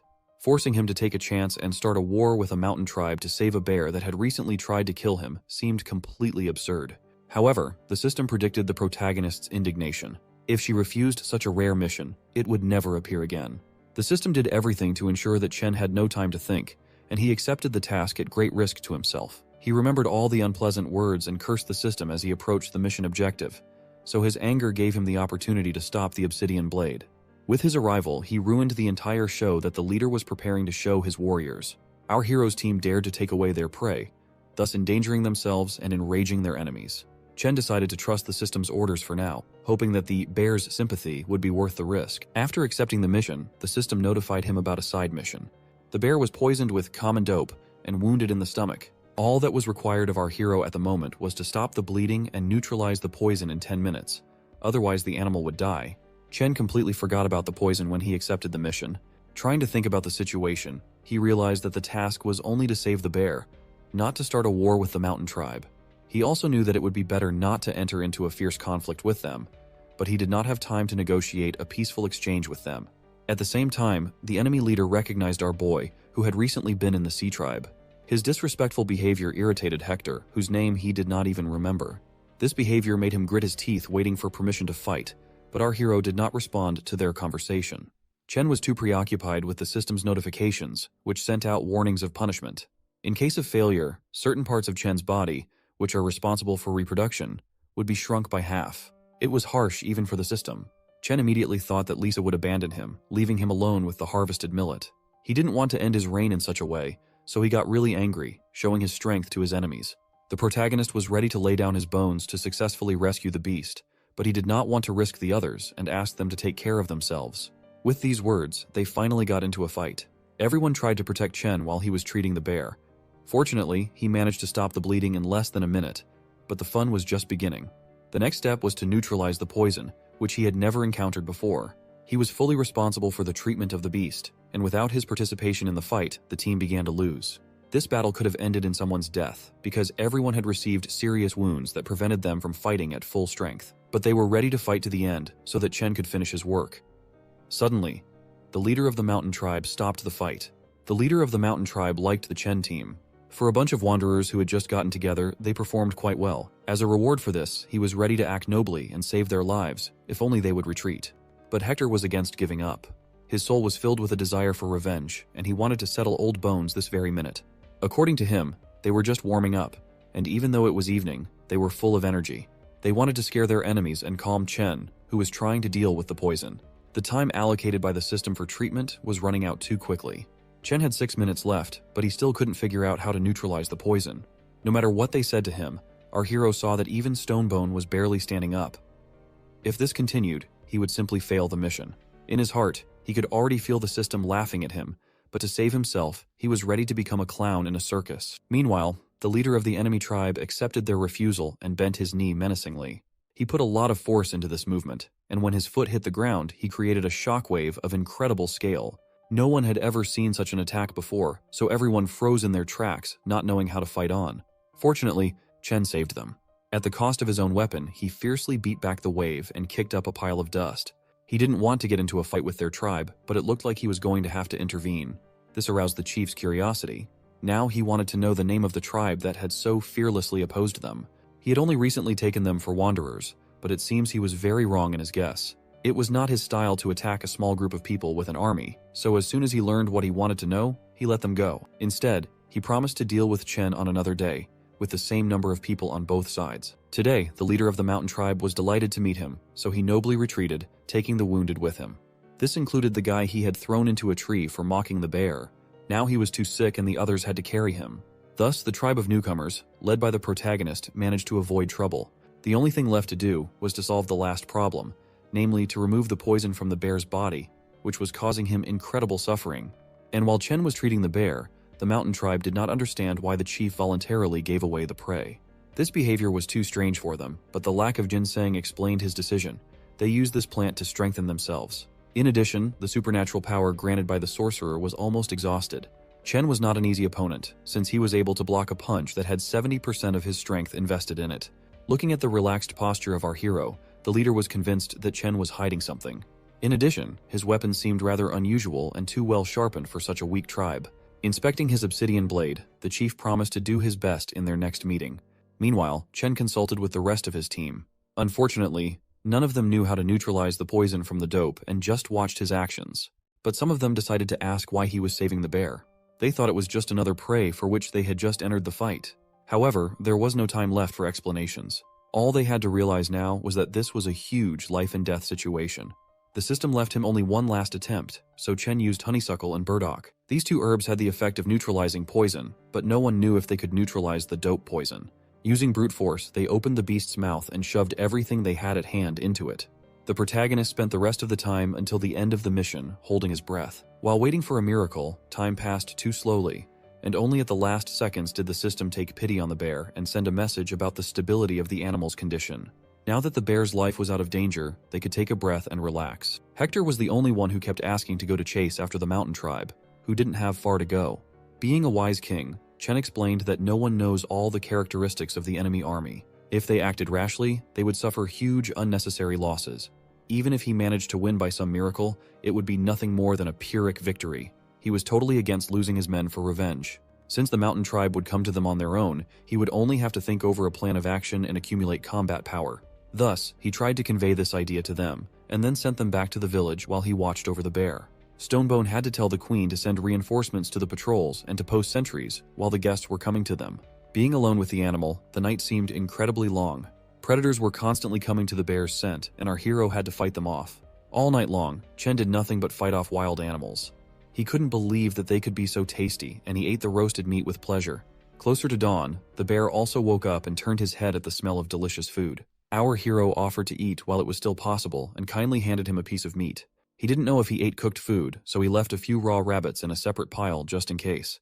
By the time the fire was completely out, Chen, in the company of the wild beast, had eaten enough game and began to rest. After that, the system notified him of the mission completion and awarded him the bear's sympathy points, offering to distribute them immediately according to the parameters. According to the protagonist's plan, the points were primarily credited to physical strength until it reached a critical value, which made him a remarkable strongman.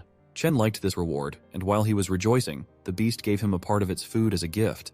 This was his way of expressing his loyalty, so our hero accepted the gift and shared it with the bear. Now that he was in perfect health, it was time to go their separate ways, hoping for a new meeting. Only the animal itself refused to do so and almost immediately grabbed Chen's clothes. He wanted to go to the settlement together, so he put a lot of effort into achieving a positive result. It takes a lot of food to feed such a large animal, but having a bear as a pet could raise his profile. Even though the beast was clumsy and not much help, Chen took it with him. He now had his own name, Shunda, thus gaining an official place in the tribe. As a sign of gratitude, the bear happily pounced on our hero to hug and lick him, and then followed him. Now that Chen had a strong assistant, he could follow the mountain tribe to scout the path. Sitting on top of Junda, they could see the tracks that the enemies had so recklessly left behind. However, the farther they went, the deeper they got, which meant only one thing: a bamboo forest ahead. Bamboo could be used not only as a material in construction, but also for making firecrackers. All that was left was to mix nitrate, sulfur, and charcoal in the right proportions and put them in a bamboo tube, which would be a good container for the powders. If they do succeed in making firecrackers, they may be able to take their enemies by surprise in a decisive battle. Even if the power of the explosion is insufficient, its sound will scare the tribe and make them flee. Recently, the protagonist was brought some saltpeter and learned how to produce coal by firing a kiln, but there could be problems with sulfur. Usually it was formed only near volcanoes, so Chen used the system's map to facilitate the search. As he had assumed, the volcano was located near the glaciated giant. If he didn't get too close to it, he could take a chance and evaluate the sulfur deposits. Last time the protagonist was busy running away as fast as possible and didn't consider the nearby resources, but with Junda, it will be much easier for him. After thinking about the plan several times, he finally ordered the bear to turn north, where he would show him something incredible. They chased at full speed until they came to the same lake where Hector and Sam were. While looking at the landscape, Chen told Junda that he had already walked this road. He hadn't been in the mood to explore the area then, but today was an opportunity to make up for lost time. Cautiously approaching the lake, they were quiet, waiting to see the sea monster they had talked about so emotionally, but it was in no hurry to rise to the surface. Chen was ready to go on, but Junda suddenly became alert and took a few steps back. At the same moment, air bubbles appeared on the surface of the water, released by something really big. A gigantic head followed, howling in a furious voice as its body swam to the surface. It was a real Tyrannosaurus, looking around for an easy meal. Only the rope, the end of which was broken, indicated that the creature belonged to someone. The T-Rex was clearly not the creature Chen had expected to see. Along with the bear, he became alert and crouched in the grass, estimating the size of the creature. The collar hanging around its neck might indicate that it was the giant's pet that had escaped while he was sleeping. It is likely that the monster that frightened the saber-toothed tiger and left giant tracks in the forest was just like this T-Rex. If this is true, then the giant on the mountain has been asleep for at least 15 days. Be that as it may, it would be foolishness to waste their only chance of escape, and as soon as the creature turned its back on them, Chen ordered Junda to run for the mountain. He obediently followed the order and walked deeper into the snowy biome, but with each step the snow layer grew thicker and they were forced to stop. If something happened and an avalanche came down the mountain, they would not be able to escape. Just in case, the protagonist got down from Junda, which worried him greatly. In fact, he was going to walk behind the beast and protect it in case of danger. To calm him down, he advised him to be careful and keep an eye on his surroundings. Bringing the bear along was a great idea, because the movements of its powerful paws made the snow fly off in different directions, exposing the surface. Chen's keen sense of smell immediately detected a pungent odor that he could not confuse with anything else, so he began to look for the source. The deeper they dug into the snow, the stronger the smell of burning matches became. Although it took a lot of energy, he managed to find a deposit of sulfur, which could have been decisive in the battle with the mountain tribe. Our hero was extremely happy about this discovery, because with such reserves, firecracker production could begin tomorrow. Having gathered the necessary resources to the maximum, Chen easily transported them to Shunda and then headed home. Crossing the first houses of the settlement, he was met by Sam, who was very happy to see him, but no one expected to see a bear in his company. To avoid further misunderstandings, the protagonist introduced Shunda to everyone and asked them not to harm him. At first, it was hard to get used to the presence of a wild animal, but later everyone wanted to try to ride it.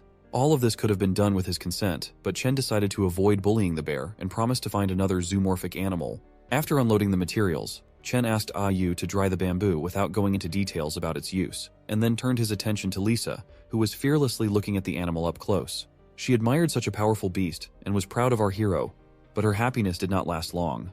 Immediately after Chen arrived in the village, he was told bad news. A giant monster appeared in the sea, near the shore, and it was raging and preventing the fishermen from fishing. With its body, it creates waves so big that it easily destroys all the salt on the beach, giving the fishermen no chance to win.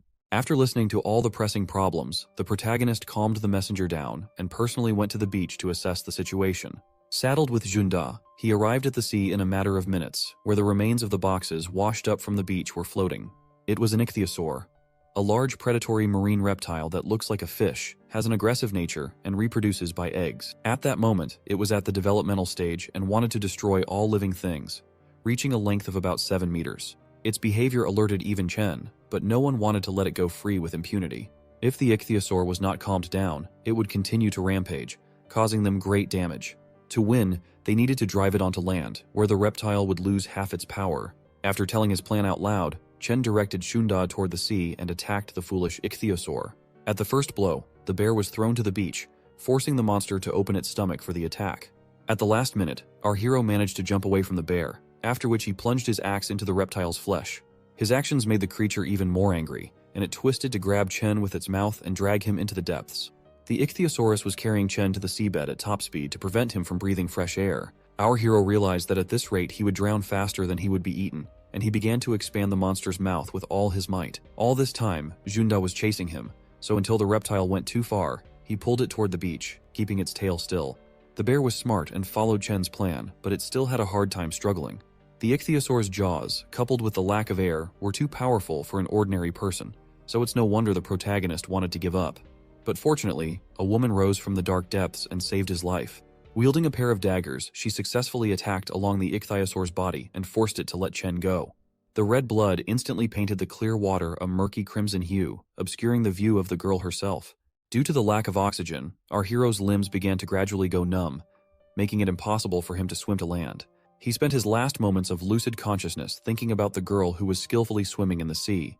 The next time Chen opened his eyes, he saw Junda on the yellow sand, worrying about him with the rest of the tribe. After coughing out his water-filled lungs, our hero noticed his rescuer on a rock and asked Alana to come closer. She was the best swimmer in the sea tribe, often hunted in the sea, and knew where to attack the reptile to quickly deal with it. Everyone on Earth knew that the sea tribe was not known for its mental abilities, but Alana looked completely stupid compared to the others. But considering that she had saved Chen, he didn't pay much attention to this fact, and sincerely thanked her for saving him.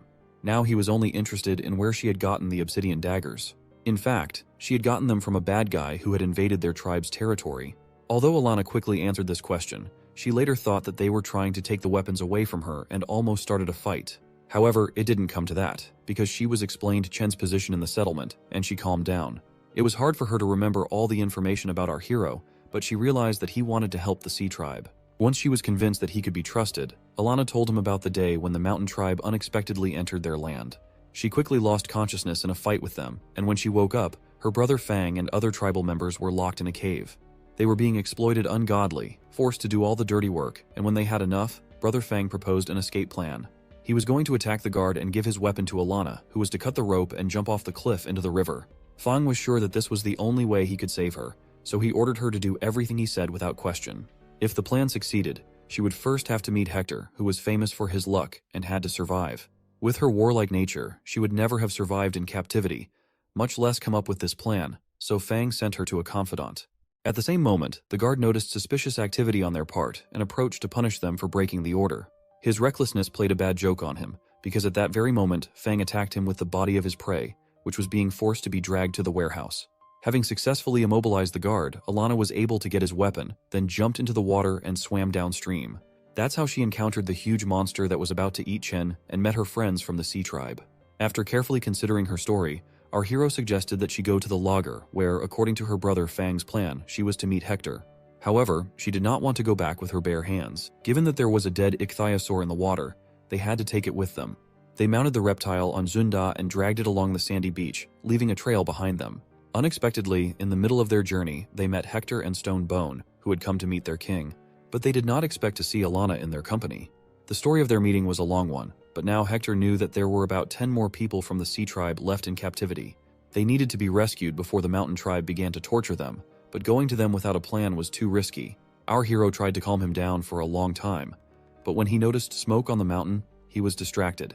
It was a signal fire that screamed about the danger on the western mountain.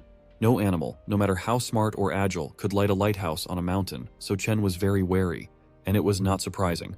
When the leader of the mountain tribe left them with his prey, he spoke of revenge that he would hardly forget. It was likely that the mountain tribe had come to visit them, but to confirm the information, the protagonist had to personally check the integrity of the border. Almost immediately, he ordered Stonebone to take the rest of the settlement to the fortress, while the warriors gathered and strengthened their defenses so that the strangers could not attack them. Hector and Alana were sent to the western mountain to meet up with a patrol team and take up an ambush position. All they had to do was sit next to the traps until Chen came with help. All the way, as he ran toward the camp, he hoped for the mercy of the gods and the mistaken ignition of a signal fire. Fortunately, Lisa was already waiting for him outside. She was worried about the fight with the monster that was raging on the shore and couldn't find a place to sit, imagining different scenarios. When she noticed that he had no wounds, she breathed a sigh of relief and offered to rest while she reconnoitered the situation. However, he did not have time for that. Chen was grateful for her efforts, but the signal fire was still bothering him. Even if she went there with the rest of the warriors, she would never be able to calm Hector, who could go crazy and attack the mountain tribe leader at any moment. He had to deal with the situation himself, so he brought along Huang Shi, Lang Guchui, Sam, and Yu, who had proven themselves in battle many times. Instead, he left the rest of the work of defending the settlement and treating the wounded to Lisa. Sam recently found a hill from where she can observe the situation if she wants, so that in case of danger she can go with reinforcements. Even though Chen did not want to take more people, Mia insisted on participating. She had never been taken along, so if they refused, she threatened to follow them anyway. Having dealt with the orders, our hero put Lu Tang in charge of protecting the queen and then immediately headed west. By the time they got to the rest of the team, it was getting dark, which could have played into Chen's hands. At dusk, it is much harder to recognize the traps and the place of ambush of each warrior. However, the mountain tribe had foreseen this situation and was slowly approaching the border with torches, not hiding their location at all. As if sensing danger, the leader ordered the tribe to stop right in front of the death trap. He guessed that Chen had arrived at the border and was waiting for guests, so he offered to voluntarily come out for a fair fight. No one understood why he was so sure of our hero's presence, but no one took off his disguise. Instead, the leader explained his tactics and how he was able to feel the people. The neighborhood was too quiet. No birds sang, no beetles scratched, and no frogs croaked. Only after a long presence of a large number of people could the animals leave their burrows, giving away the location of the trap. But even then, Chen's team did not show themselves and was forced to switch to threats. The chief didn't like using Qishanzhao power, but he didn't want to play hide-and-seek even more. This time, the protagonist came out of the ambush, prepared to meet the enemy face to face. It just so happened that the mountain tribe was surrounded from all sides, leaving them at a disadvantage, but the same number of people from each tribe pleased the leader. Holding his obsidian blade forward, he happily challenged Chen to a duel, because this time he could fight freely without thinking about his dignity. However, Hector, as our hero expected, did not miss the chance to avenge the Sea tribe and attacked at the first opportunity. He had neither principles nor pride, so he shamelessly attacked him in the back. Literally a few meters separated them from facing off in a fierce battle, but the man from the mountain tribe did not let him do so. Mutsi blocked his way, leaning against the evil Hector with all his might. Like two stubborn rams, they were not inferior to each other in strength, leaving a trail behind them. At first glance, it seemed that Mutsi was losing, because he had a slightly smaller build, but he was much more agile. The chief was pleased with him, so he praised him for saving him and let him play with Hector. In the end, Mutsi gathered all his strength and managed to throw him into a rock, causing a wave of vibration to travel across the ground. Such power scared even Chen. Up until that moment, Hector had never lost to anyone, so our hero was very worried about the situation. At the same moment, an enemy warrior was passing under one of the traps, and Ayu dropped a giant log tied to a tree with a cable. The blow was so powerful that it should have easily knocked him down, but he pushed the log aside as if nothing had happened. The second warrior of the mountain tribe impressed with his remarkable strength, making the protagonist forget about the plan with the traps. After Hector was thrown into a rock several times, thick blood flowed from his mouth. Mutsi was going to deal with his opponent quickly because he didn't want to lose so easily to some newcomer, but he simply dodged the blow. Hector was just as stubborn and clung to his life to the last. This time he managed to grab the enemy with a dead grip and drag him to the water. There he had a considerable advantage, and Mutsi knew it. He kicked at the hard ground with all his might, trying to get out of his clutches, but only stuck him in place. At the same time, Alana jumped out of the river and attacked him from behind. As long as he was in place, it would be no problem for her to stab him in the back, but the enemies were against her decision. They threw their comrade towards Alana like a ball and knocked her back into the water. The mountain tribe was so wild that they could go even to an environment with unfavorable conditions for themselves, so she had to fight off the stranger. And while they were having fun, the twin brothers reproached the leader for promising them to have fun, but Mutsi and Shui Hao started before them. They didn't care who they attacked, so they first caught sight of our hero, who stood idly by and watched his soldiers fail. The twins immediately rushed in his direction in order to deal with him as quickly as possible, but they were opposed by Huang Shi and Lang Guchui. They had to go through the rest of the warriors before attacking the king, so their fun was somewhat delayed. The twins quickly divided their opponents and agreed that the loser would forever bear the stigma of shame. Even at the risk of their lives, they rushed into the fight with crazy smiles on their faces, wanting to bathe in the blood of the enemy. At the same time, Shui Hao watched the fierce battles and could not decide who to help. All he had been trained to do was fight, so to contribute to the victory against the newcomers, he went in search of weapons. He didn't have to go far, as there was a log right in front of him, which he easily tore off the rope and threw over his shoulder, thus breaking the trap. With such a massive weapon, he rushed toward the leader who was fighting against Chen. Frankly speaking, he was not happy that Shui Hao wanted to intervene, so he sent him off to find his own opponent. With a bit of disappointment, he followed the order and went to look for Mutsi, but he was already fighting Hector. The protagonist understood perfectly well that Hector would not be able to resist two opponents in such a state, and immediately rushed to his aid. But the leader of the mountain tribe blocked his way. He slashed his blade with all his might in front of him, forcing him to retreat and pay attention to him. The chief was irritated by the fact that Chen was looking down on him and ignoring his presence, so he was forced to attack. Time after time, the obsidian blade approached the protagonist's throat, threatening to cut off his head, but his axe successfully repelled the brutal attacks. The chief grinned angrily as he swung his weapon in all directions and advised him not to be distracted from the fight with it. He wanted to see Chen's true abilities to start a true war of kings. Unfortunately, our hero realized that he would not be let off the hook so easily, but there was nothing he could do to help Hector. At the same time, he switched to heavy artillery and ordered at least someone to oppose Shui Hao. At that very moment, he dragged his log along the ground, leaving a small ditch behind. Every second he was getting closer to Hector, forcing him to tense up, but he failed to engage. Suddenly the log became so heavy that he couldn't lift it anymore, so he had to look back. As Mia had promised, she had only joined the fight after the king's order, so now she was holding onto Shui Hao's weapon. As far as brute force was concerned, she was no match for anyone else. After looking his opponent up and down, Shui Hao sized up Mia and began to attack with his thick arms. He wanted to get to her throat and pull her to him, but suddenly an arrow hit the limb, piercing the top layer of skin. The first arrow was immediately followed by a second one aimed directly at his face. To protect his eyes from injury, he covered himself with the same arm, which protects his body from blows as well as armor. He was incredibly happy with this scenario, because he finally had two playmates at once. Looking at his joyful face, the leader allowed him to continue the duel despite the fact that the fight was not equal. If Shui Hao himself doesn't mind it, then let him have fun as he wants. In any case, when he returns to the mountain, he will be alone again. Meanwhile, Sam and Ayu tried to cover the backs of their comrades by shooting at the enemy's vulnerabilities. While Chen and the rest of the warriors fought in a bloody war, they had to do their best. However, the trap that Ayu used against the bears did not work on Shui Hao. He not only remained standing there as if nothing had happened, but also pulled her off the rope. The only way to fight such an enemy was to use brute force, but they could not escape the ambush. All that could be done in this situation was to distract them while Sam returned to the camp for reinforcements. And while Ayu was trying to change the course of the war with the means at hand, Hector continued to attack Mutsi. The latter struggled to get out of the grip, pounding his back with his fists, but nothing helped. With each punch, the sound created in his lungs was released from his respiratory system with an incredible bass. Unfortunately, the attacks were so powerful that Hector's mouth began to bleed, but he didn't stop and continued to push him into the water. In order to finish Mutsi as quickly as possible, he lifted him off the ground with all his might and ran to the river, where he wanted to test how well the mountain tribe could swim. Hector was a few meters away from victory, but the sudden appearance of Alana made him stop. She asked him not to go into the water because it was too dangerous. The guy who had recently been thrown at her was still there and attacking everything he saw.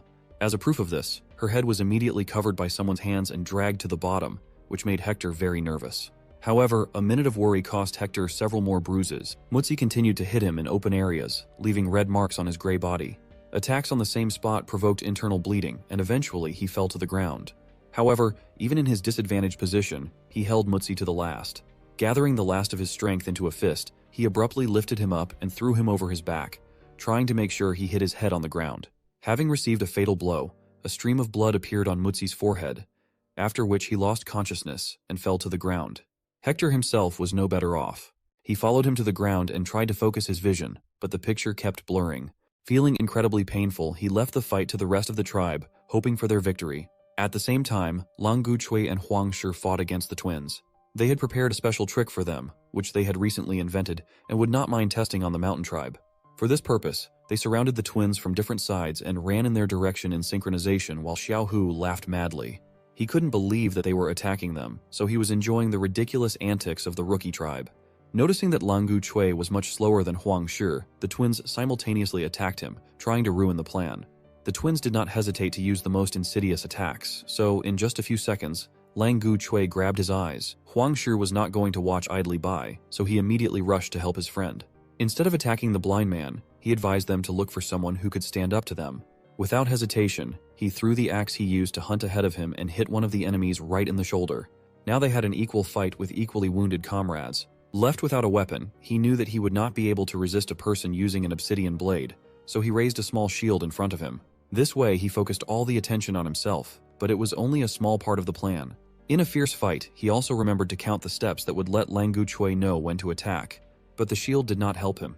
The enemy deftly got close to him and pierced his stomach, leaving him 2 steps away from an attack. Of course, the twins couldn't understand why they were counting numbers, but when they were 1 step away, they realized the value of their plan. Huang Shi grabbed the twins' arms with all his might and held him in place while Lang Guchui began the second phase of the plan. A single swing of the axe would be enough to kill the bear, so they had no doubt of their victory. Xiaohu did not immediately realize what was happening, but as soon as he noticed Lang Guchui above his head, he was very afraid for his own life and began to pull out harder. It was at this moment that his brother appeared and threw him aside, and he himself was under the axe's blade. The green grass slowly turned red as Xiaohu watched in horror as he suffered. Meanwhile, Ayu tried her best to help Mia. Shuihao was a very slow person, so the arrows hit the target perfectly. However, he was so thick-skinned that he did not seem to feel pain. His arm began to look like the back of a porcupine from the accumulated arrows, but in fact, they stuck only a few centimeters into it. It could not go on like this. Mia was struggling to keep her feet on the ground to avoid dropping the log that was being swung in different directions, so Ayu was forced to look for other methods of approach. Luckily, the same rope that had been used to tear the log off was lying not far from where they were fighting. Ayu knew that her hints would be understood, so she started shooting in its direction. Everyone in the tribe knew that she couldn't miss when it came to bloody warfare, so Mia immediately rushed towards the rope. At the same moment, Shuiho became concerned when he stopped feeling resistance and thought that they didn't want to play with him anymore, but his claim was quickly disproven. She pretended to play with a large child, constantly calling out to him from behind his back, while she wrapped his legs in a tight knot.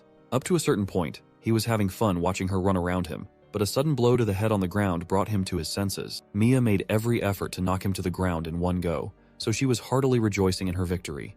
Another couple of fighters have already decided on the winners, but not Hector. He was not allowed to rest after a hard battle because Mutsi got up from the ground quite quickly. He admitted his overconfidence and that he had underestimated Hector, who almost sent him to the next world, but he did not give up. Only this time, something happened that even the prophets could not have predicted. The giant log that Shui Hao had recently fought with flew straight into Mutsi's head, sending him to the Valley of Dreams once again.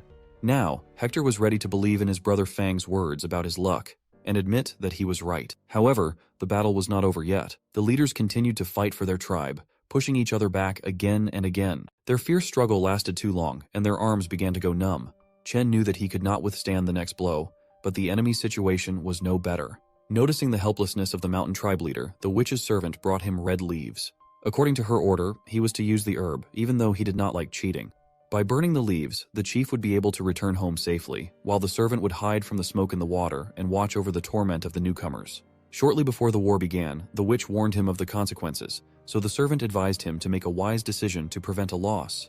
Our hero immediately realized that he wanted to abandon the voice of reason in order to strengthen his body with red ginseng, and use the power of Pangu to confront the mountain tribe on equal terms. Red ginseng would have been a great help in the war against the newcomers, but the leader of the mountain tribe doubted the need to use it. Most likely, the witch was able to unravel his character, so she ordered her servant to slip him this herb in any unclear situation.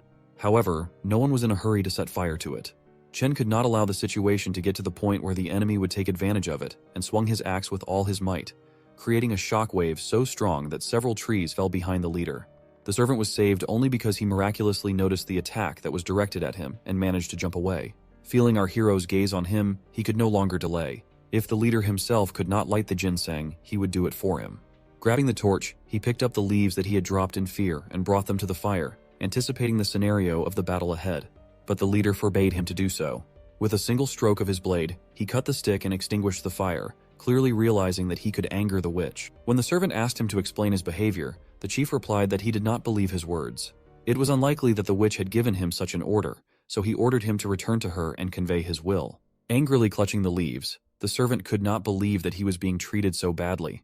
The road to the witch did not take as long as it seemed, so he advised the chief to expect punishment. All this scene was silently watched by Chen, whose destructive power had increased despite the protracted battle. In fact, he could barely stand up. After the battle with the ichthyosaur, he hadn't had time to recover, as he had immediately rushed to the border. Even his Pangu power was almost exhausted by this point, which made his eyes swim. Chen knew that he wouldn't last long in this state. He would be very lucky if he managed to strike the enemy at least one blow, but he would definitely lose consciousness after that. The situation of the soldiers was also not encouraging. Their strength had long been exhausted, and they could not provide adequate support to the king. All Chen had left was to rely on his own strength and hope that next strike would hit the target. Otherwise, it would cost the leader of the mountain tribe nothing to destroy the entire settlement without further restoration. However, it was not only the condition of the soldiers that worried him. If the leader had set fire to the ginseng, he would have secured a 100% victory, but instead he simply quarreled with his servant and threw the leaves away. His actions seemed ridiculous and irrational, but no matter how much Chen thought about it, he could not find an answer. In such a case, it's better to work with your fists than to waste time on useless thinking. As long as you have at least a little strength in your body, you need to seize the opportunity and finish off the leader as quickly as possible. Time and again he attacked the enemy, trying to knock him out, but he kept resisting, stepping on his trail. The chief was pleased that he could fight such a strong warrior as Chen, so he provoked him to show his true strength to the last. For some reason, it was only when both of them were tired that he noticed the protagonist's wounded arm. The leader was sure that he had not inflicted these wounds, so he assumed that Chen had performed a sacrificial ritual, which gave him his strength. Taking this information into account, the fight became 10 times more interesting, but everyone knew that it would not last long. The leader himself was on the verge of exhaustion, because the divine power granted by the witch was about to disappear. He could not dodge the next attack, so he decided to take the initiative and attack first. All he wanted was to find out the winner in a fair fight, so if Chen lost, he promised not to harm his little tribe. His actions were honest and noble, for which our hero thanked him, but he did not need pity. With a crazy scream, 2 completely opposite forces clashed with weapons, causing an explosion of such force that a crater was left in their place. In this case, no one could have predicted the end of the war, so they waited for the miracle to blow over. Only then did the warriors notice the dent in the rock where the bloody leader of the mountain tribe lay. No one had the energy to talk, but everyone realized that the tribe of newcomers had won back their territory. At that very moment, the ropes that wrapped around the protagonist's arms snapped, and Chen felt a pain of incredible power. If it had happened a little earlier, he would have hardly defeated his opponent. Of course, the Pangu power helped him greatly in the battle, but its use had unprecedented consequences. Eventually, his legs gave out and he leaned on Ayu, who could not let the king fall after his victory. At the same time, they heard the queen's cries for help in case the witch's servant returned. Unfortunately, Chen's strength was leaving his body and he could not continue to command the army, so he transferred all his duties to Lisa. Just before he lost consciousness, he remembered the condition of Alana, who had fainted in the water and ordered Ayu to help her no matter what. All the time that Chen was unconscious, he was looked after by people assigned to him in advance. Lisa skillfully managed the whole tribe in his absence, and only returned to him at night in the common house. But today, when our hero woke up, he saw her half naked, so he pretended not to wake up yet.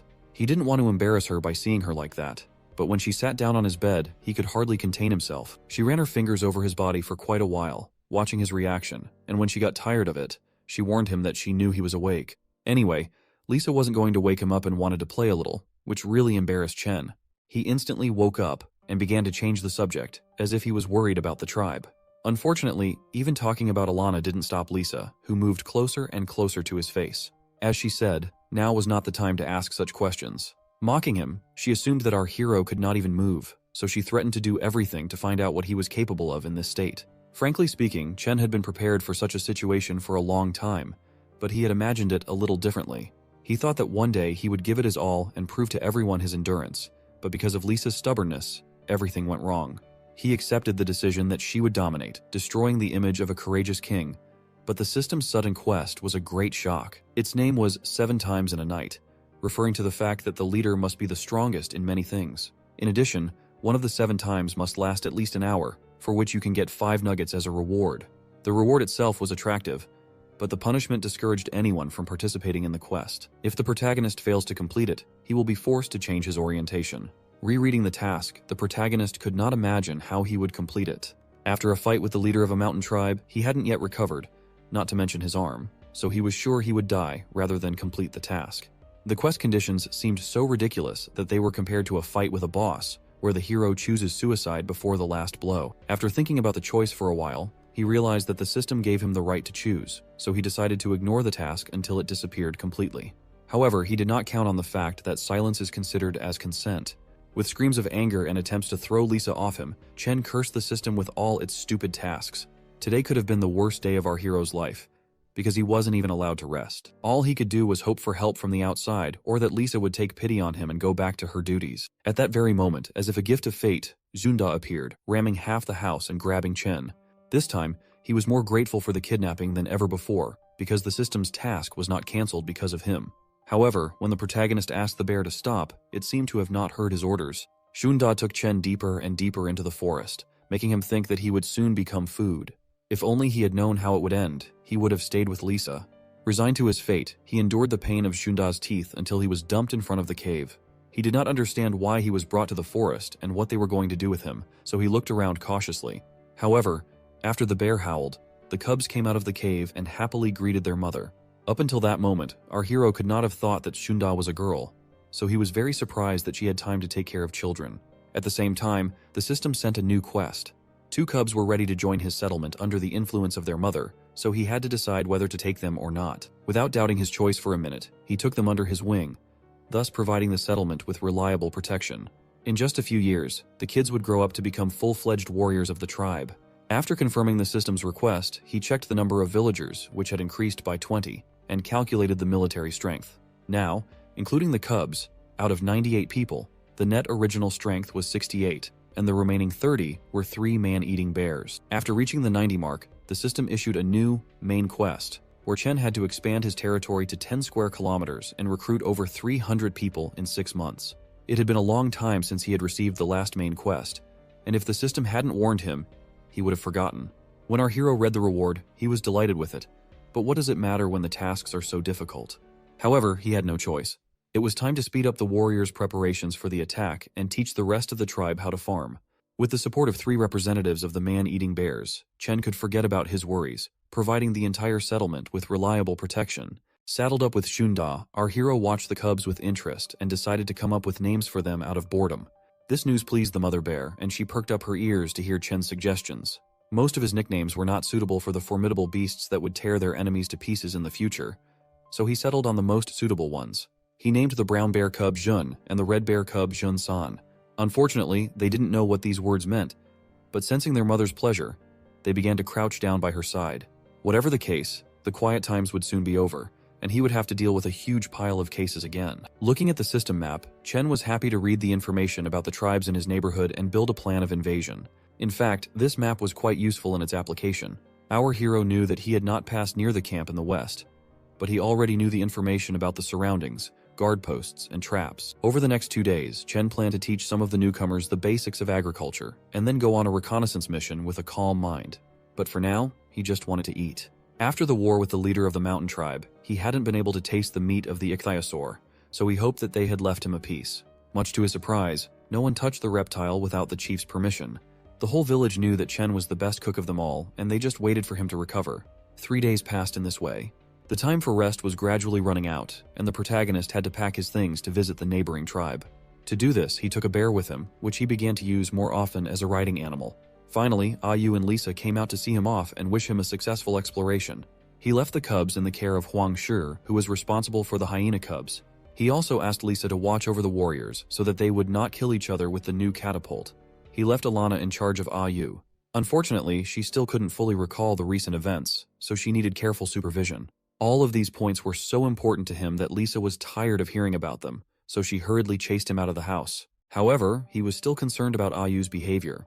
She had planted the millet according to his instructions, so there was no need to worry about the farmland, but she still looked downcast. Frankly, she didn't want to let him go on the exploration and begged him to send her to the foolish mountain tribe. After listening to her worries, Lisa assured her that whatever the enemy was, a bear would go with Chen, so worrying would only add to the trouble. Thanks to her steadfastness, the protagonist was able to set off without a scream, entrusting the command to the queen. But from that moment on, she became more wary of Ayu. She paid too much attention to Chen. She watched her insolent behavior day and night. But Lisa was not easy either. Immediately after saying goodbye to the protagonist, she called her trusted spies and ordered them to follow him. Last time the bear had stolen her husband from her, so now she had to get to the bottom of it and make sure he really went on a scouting trip. In any case, it would be better if she never found out about the secret cabin in the forest. At the same time, Chen began to sneeze like a madman. Feeling cold on his exposed skin, he couldn't figure out where he was blowing from, so he blamed it on the fact that his wound hadn't healed completely. Continuing his journey, he reached a steep mountain, which he had to go around, wasting extra time. But while the bear was looking for a way to the top, Chen was surveying the area. If he had the opportunity to settle on the mountain, he would have done the same as the mountain tribe, providing himself with a reliable defense. There were several ways to get to the top, sending the main forces to face the enemy and attacking from the rear. However, while he was planning the assault, guards passing by the border spotted a large bear and came out to meet him. Trying to calm the men down, Chen introduced himself and ordered them to their leader. Last time he was the first to come with war, so now it was our hero's turn. But they refused him. They let him leave under the pretext that the leader was too busy to talk to anyone, otherwise they would be forced to attack. Up to this point, the protagonist had tried to be nice, but obviously these savages had no manners whatsoever. Clutching his axe in his hand, Chen wondered if he should attack them now, but the prisoners in their background caught his attention. He remembered exactly how someone had said that prisoners wore chains, but these were different. Through a bunch of strangers, our hero was able to recognize the mountain tribe chief and Mutsi, who clearly did not have to carry loads. This situation completely confused Chen, so he sent Junda to them. dispersing the guards to the sides. He didn't know what a leader had to do to stoop to such a thing, but after explanations, he understood their rules. The tribe had a witch who took away the divine power of the losers, automatically turning them into slaves. Now he was no longer the leader, because a much stronger man than he was occupied that position. It was with him that Chen was now forced to engage in a dialogue. As if by order of the gods, after Chen was told about the change of leader, he appeared on the mountain, watching our hero with a haughty look. He didn't even want to come down to defend the tribe himself, so he sent his soldiers to deal with the intruder. The people in this tribe were really wild and uncontrollable, but surprisingly, they could already use harpoons. They were skillful at running up the steep cliff because their feet were used to the uneven surface, giving them an advantage in battle. And as soon as they crossed the halfway point, they threw the harpoons down, covering Chen so that he could not escape. To protect Junda from injury, he had to do his best, cutting each harpoon in half. However, not everyone escaped injury. These savages completely ignored the presence of their former comrades and attacked everyone indiscriminately. Only a few people, such as the former leader Jushi and Mutsi, managed to protect themselves with sacks of cargo, but they were later forced to fight against Chen. Of course, Jushi knew better than anyone else what the protagonist was capable of, but he did not want to lie down on the sacrificial table. Under pressure from the guards, they were forced to pick up their weapons and attack Chen together. Watching the mountain tribe gradually surround him, our hero had to retreat. He was outraged that the new leader refused to come down personally, but he could do nothing about it. He could easily overcome the entire tribe with the power of Pangu and climb up to him himself, but this did not guarantee that he would not run out of power beforehand. He needed time to develop a better plan. Chen didn't want to return home with bad news, so he desperately stayed in the forest near the mountain tribe. While Sunda was playing in the water and catching fish for dinner, the protagonist watched the mountain tribe's patrolmen. They didn't stop for a second and even walked around with torches at night in search of Chen. Given this, he realized that it would not be easy to get to them. Their real leader was not the new leader, but a witch hiding behind the scenes pulling the strings of the puppets. If Chen defeated this leader, a new one would be instantly appointed in his place. Replacing each other, they would eventually defeat the protagonist, and the settlement of the newcomers would come to an end. In this case, it was necessary to brainstorm and come up with a method to find the witch's hiding place and quietly kill the puppeteer. But at the same time, another hunt was taking place on the other side of the river. Junda quickly noticed the rustling of the bushes and growled in the direction of the noise. In response, Chen ordered her to hide and watch the fight from ambush. Huge piles of dust rose behind the terrified Frieren, who ran from the forest. Dozens of black men were sitting on his body, crawling like fleas on his skin and biting him. This was the first time our hero had seen this method of hunting. After their work, the body of the reptile became like a sieve and soon fell to the ground.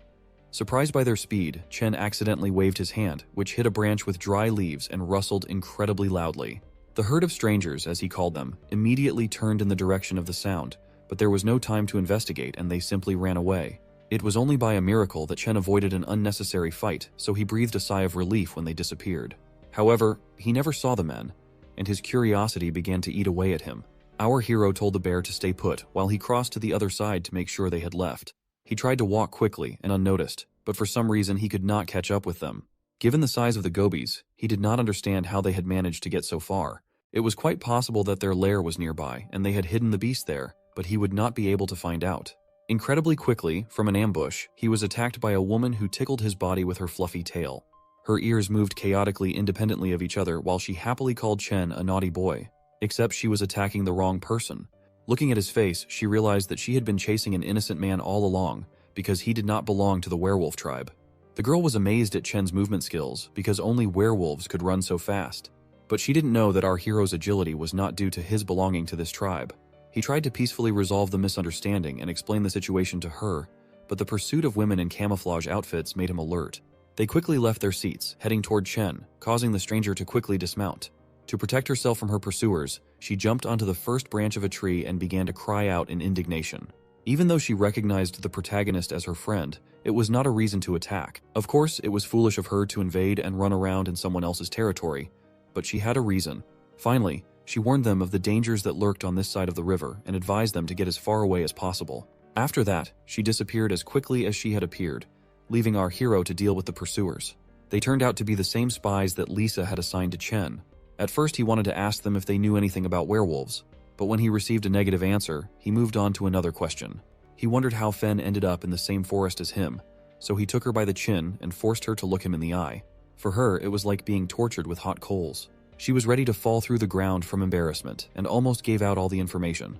But her mistake was that he was joking with her, because he knew perfectly well who sent them. In this way, He punished Feng for her persecution and then returned to the river. It was very difficult for them to accept the fact that they were not as strong underwater. The river was too fast even for Junda, so Chen asked them to find another way. However, it was time to return to the bear. Feng and his team crossed the river with ease, so before dawn, they reached the mountain trail where patrols were walking every night. Telling them everything he had learned lately, Chen asked them to help him find out if there was another road on the mountain that could be used to climb up without being seen. The problem with the werewolf girl was put on the back burner at this point, because now they had to figure out the plan of attack. One of them had to stay near the main road to watch the patrolmen. Chen quickly gave out orders and headed west along the river, promising to return the next day before sunset. As he thought, going downstream was a good idea, because the river ended in a large waterfall. This was most likely the same place from which Alana had recently ducked and run to the sea. Looking at the size of the waterfall, Chen could not think that jumping from such a height would be possible. But while there was time, he could try to climb up unnoticed. The only fear that tirelessly haunted him was that there were enemies above and a strong current below. In any case, there was no turning back, because there was only one end: death. Thinking about all the ways he could get around the guards, Chen decided not to take any chances and go the other way. As he made his way through the dense bushes, he hoped for the favor of the gods to prevent the patrolmen from spotting our hero. However, today was clearly not his day. It was in these thickets that he came across a group of people who were silently walking somewhere. Unfortunately, in such darkness it was difficult to see their identity, but Chen took a chance and followed them. Hiding in the bushes, he managed to overhear their conversation. Most people were not sure that the guide could be trusted, but they followed anyway. In the situation in which they found themselves unwittingly, the only thing left to do was to follow the guy. He justified his behavior by saying that he was no longer a member of the tribe of newcomers, and this time, despite the enormous risks, he was ready to show them the way. He managed to secretly write down the location of the traps, so they should have been happy that he was the one they met on their way. For Chen, their conversation seemed rather strange. Apart from the fact that they were most likely trying to secretly pull off something, the guide's voice sounded eerily familiar. Only when they came to an open clearing illuminated by the moonlight could the protagonist recognize him as Lu Teng, who had led the former members of the mountain tribe through the traps. Looking at his behavior, Chen began to suspect that he was just working undercover, but the tribesmen were not yet advanced enough to know what that meant. Now he could only wonder how he had managed to find out about the traps they had recently set in the forest.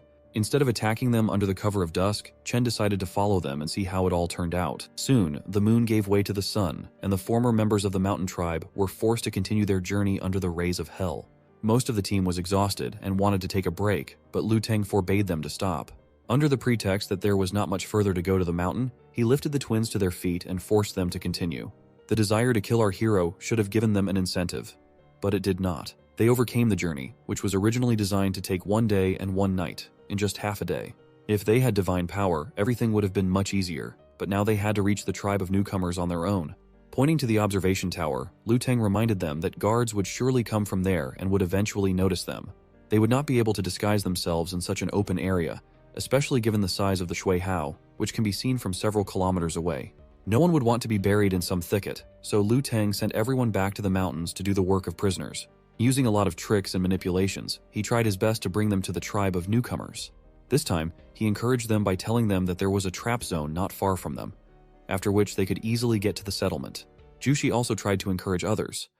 From the very beginning, killing Chen was his idea, while the rest of them had to do their best to realize it. However, if someone really wanted to go home, they are free to do so. When he will return to the witch, holding the severed head of Chen, he will definitely put in a good word for them.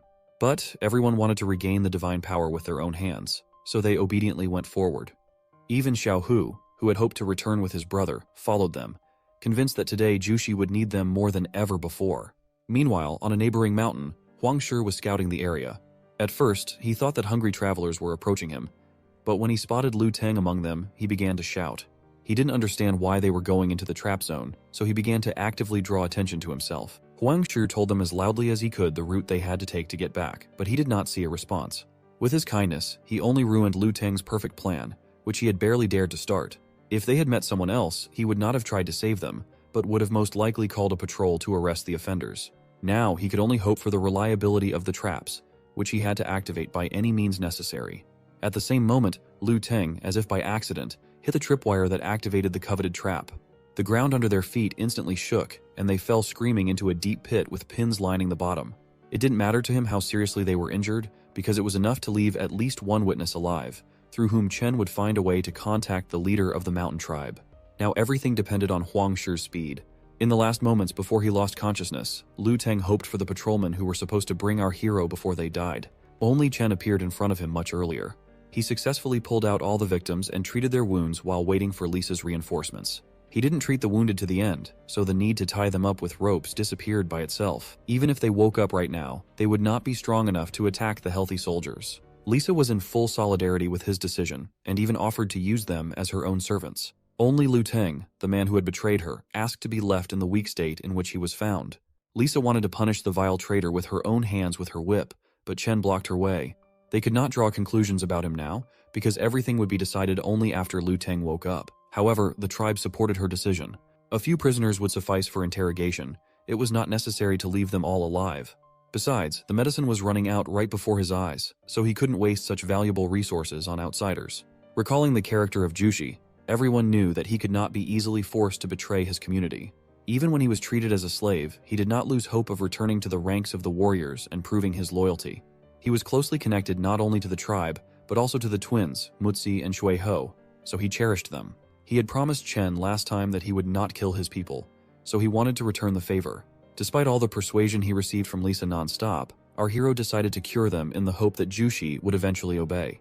Whatever the case, he wanted to hear at least a thank you, because he had already spent a lot of money and medicine on them.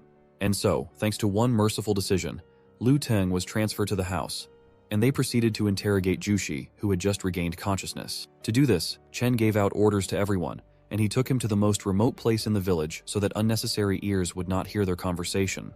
From Jushi's words, it was possible to find out that no one had ever seen the witch, and that information and orders were transmitted through a little girl.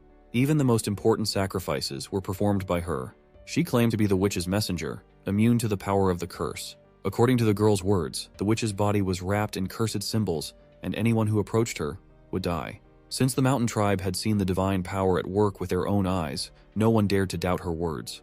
They were so afraid to approach her that they left the witch's cave unguarded. With this valuable information, it was clear that the operation to assault the village would be much easier than he had thought. However, Collapse, the new leader of the mountain tribe, was not so easy to deal with. Everyone knew that no one could cope with his power, especially after receiving divine strength. However, Jushi said that it could only be obtained at a daily sacrificial ritual, during which a sacred fire was lit. That is why it is not held on a rainy or windy day, and no one receives the divine power. On such days, the chief and his entire clan lose most of their power. The mountain tribe has a lot of vulnerabilities that the enemies, surprisingly, still know nothing about. And all because it is very difficult to move along the mountain trails on rainy days. Even experienced people who know the terrain very well do not go out in bad weather. In addition, strong winds are always accompanied by a downpour, so it takes a very long time to hide vulnerabilities. All the information that Jushi provided to Chen had to be kept secret and not let anyone else know about them. Now the main character could congratulate him. Jushi had finally become a traitor to the mountain tribe, where no one would accept him anymore.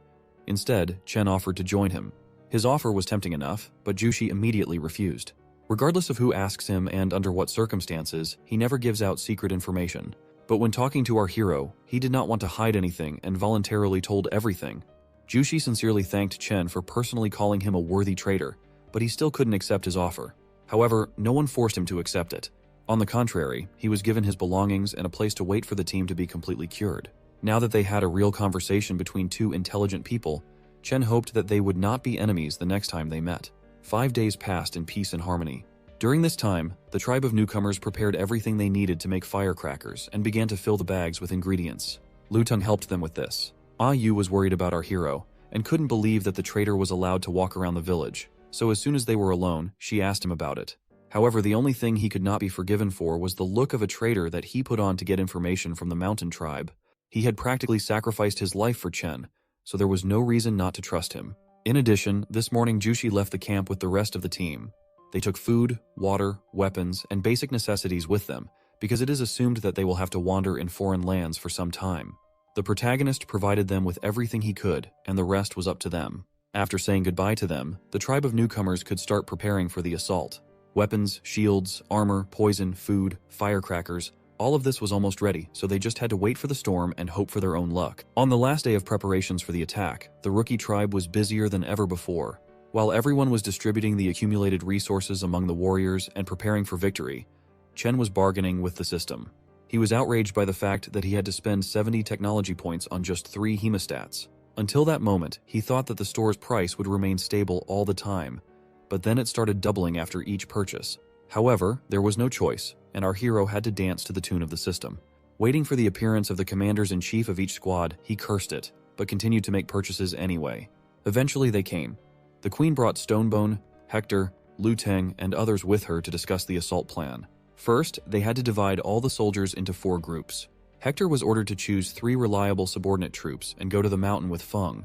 A few days ago, she managed to find the place where the slaves were being held, so she would be able to direct them in the right direction at the most appropriate time. Stonebone was put in charge of the main group, which will attack directly into the forehead of the mountain tribe and distract their attention. The rest of them would stay in the settlement. When the sun rose, Chen consulted with Lisa and asked her opinion on the plan. While Stonebone leading the main group could be accepted, she disagreed with the decision about Lu Teng.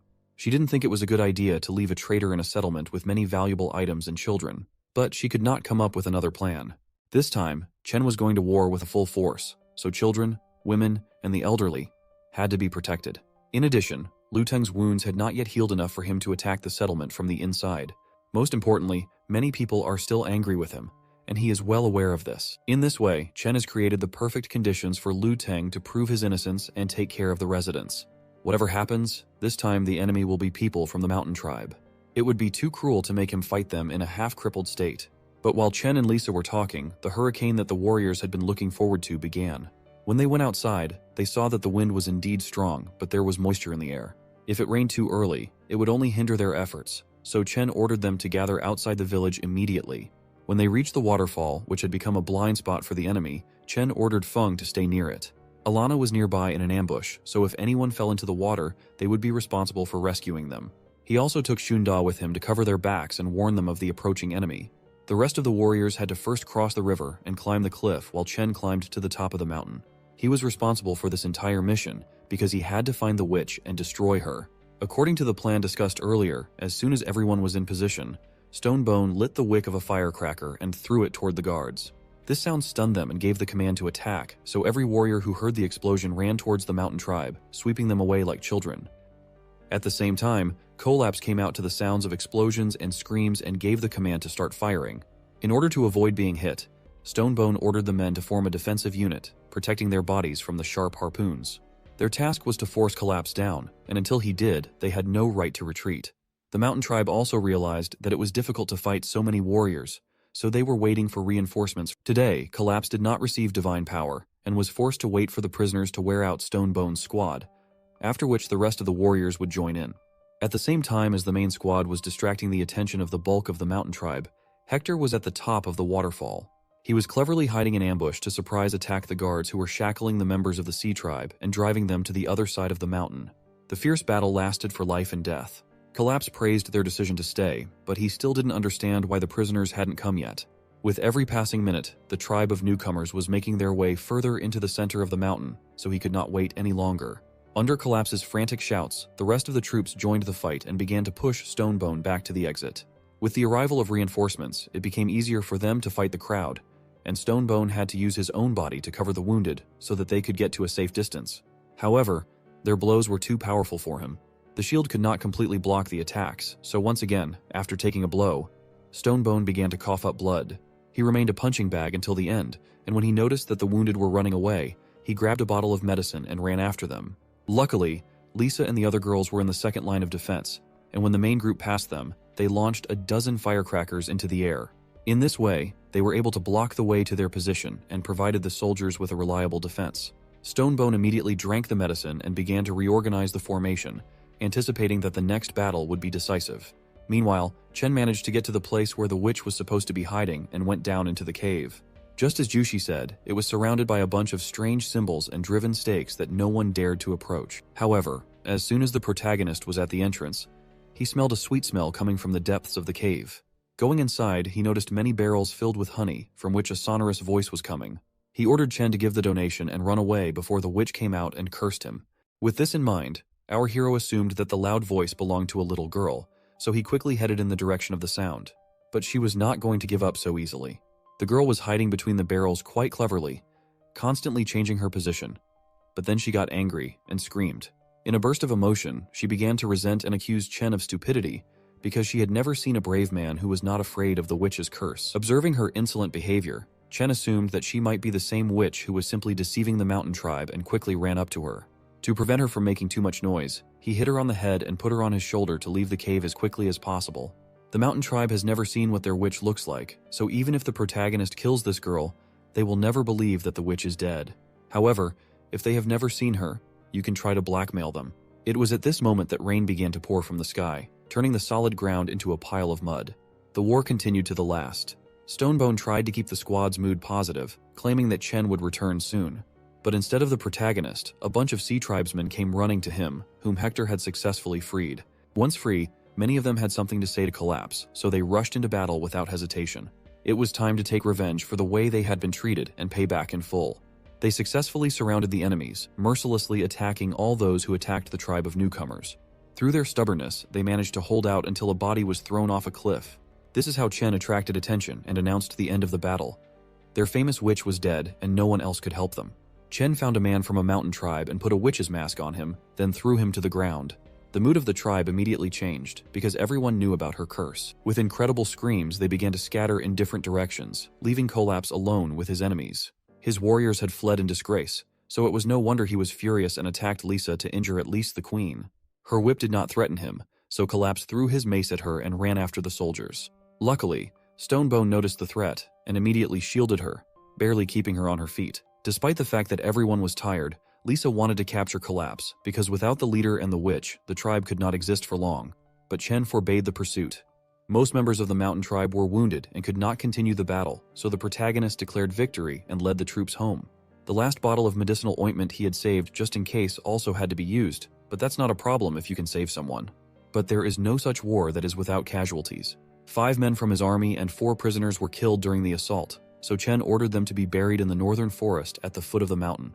With the losses, the newcomers' population grew by 20 people. This time, 25 people from the mountain tribe joined him, which was too few. In the near future, the fights would only get worse, and the number of people killed would increase several times. The system deliberately forced him to take such risks, but it was worth it. And while he was looking at the village statistics, the girl he had captured was screaming at the whole village, tied to a tree. The little witch was threatening to bury everyone who touched her, including Chen. Watching her screaming and floundering on the rope, the protagonist called Yu, who had experience with capricious children. Fortunately, he was right, and the girl was able to calm down with some goodies. Yu used licorice root, which grew thickly near the camp, and offered to cooperate to get the supplement. Now, even Chen could approach the satisfied witch. Having received a portion of the leaves from Yu, he was convinced that he would be listened to and all his questions would be answered. However, he could not have imagined that if he got too close, she would jump up and bite his hand. It was her little revenge for the blow to the head. She couldn't let herself be fooled by some herb, so she asked for a mountain of honey in exchange for a conversation. No matter how loud she was, Chen didn't feel threatened by her and promised to provide her with honey for the rest of her life. After they agreed on everything, the protagonist untied her hands and sat down next to her. Although the place she found herself in was not the best, she could get used to it. For her, the main thing was that she didn't have to go back to her father, who belonged to a tribe of werewolves. She learned magic from him, constantly watching the rituals. His power was so great that he could turn a person into a real wolf. Once upon a time, he, like the rest of the tribe, was an ordinary man who was given his power by another leader. Everyone had to go through this rite, but she and several other girls managed to avoid this fate. They were selected to serve the leader, but Xiao Yu refused to live in the stinking werewolf tribe and ran away to another one. No one expected to hear such a story. Now Chen knew what danger the stranger was talking about and decided not to provoke such a strong tribe, leaving them for last. Time passed unnoticed behind the talks about Xiao Yu's life, and it was evening, the time when she could be fed a real meal. Sitting in a circle around a large fire, he cooked her a piece of juicy meat and suggested that she rest while she had time. With the arrival of the child, he began to spend more time with Lisa, so she was incredibly happy about this fact. However, on the other side of the campfire, Mia was talking to Yu, who had dressed up in a beautiful dress and put a wreath on her head. This is how she prepared for the night's meeting with Chen, which Mia immediately recognized. However, the winner will not be the one who wears the most beautiful outfit, but the one who runs to our hero the fastest. Mia rushed through the fire at high speed and scared Chen, who was calmly talking to Xiao Yu and did not expect such a turn of events. And if you want to know what happens next, don't forget to subscribe to the channel and like the video.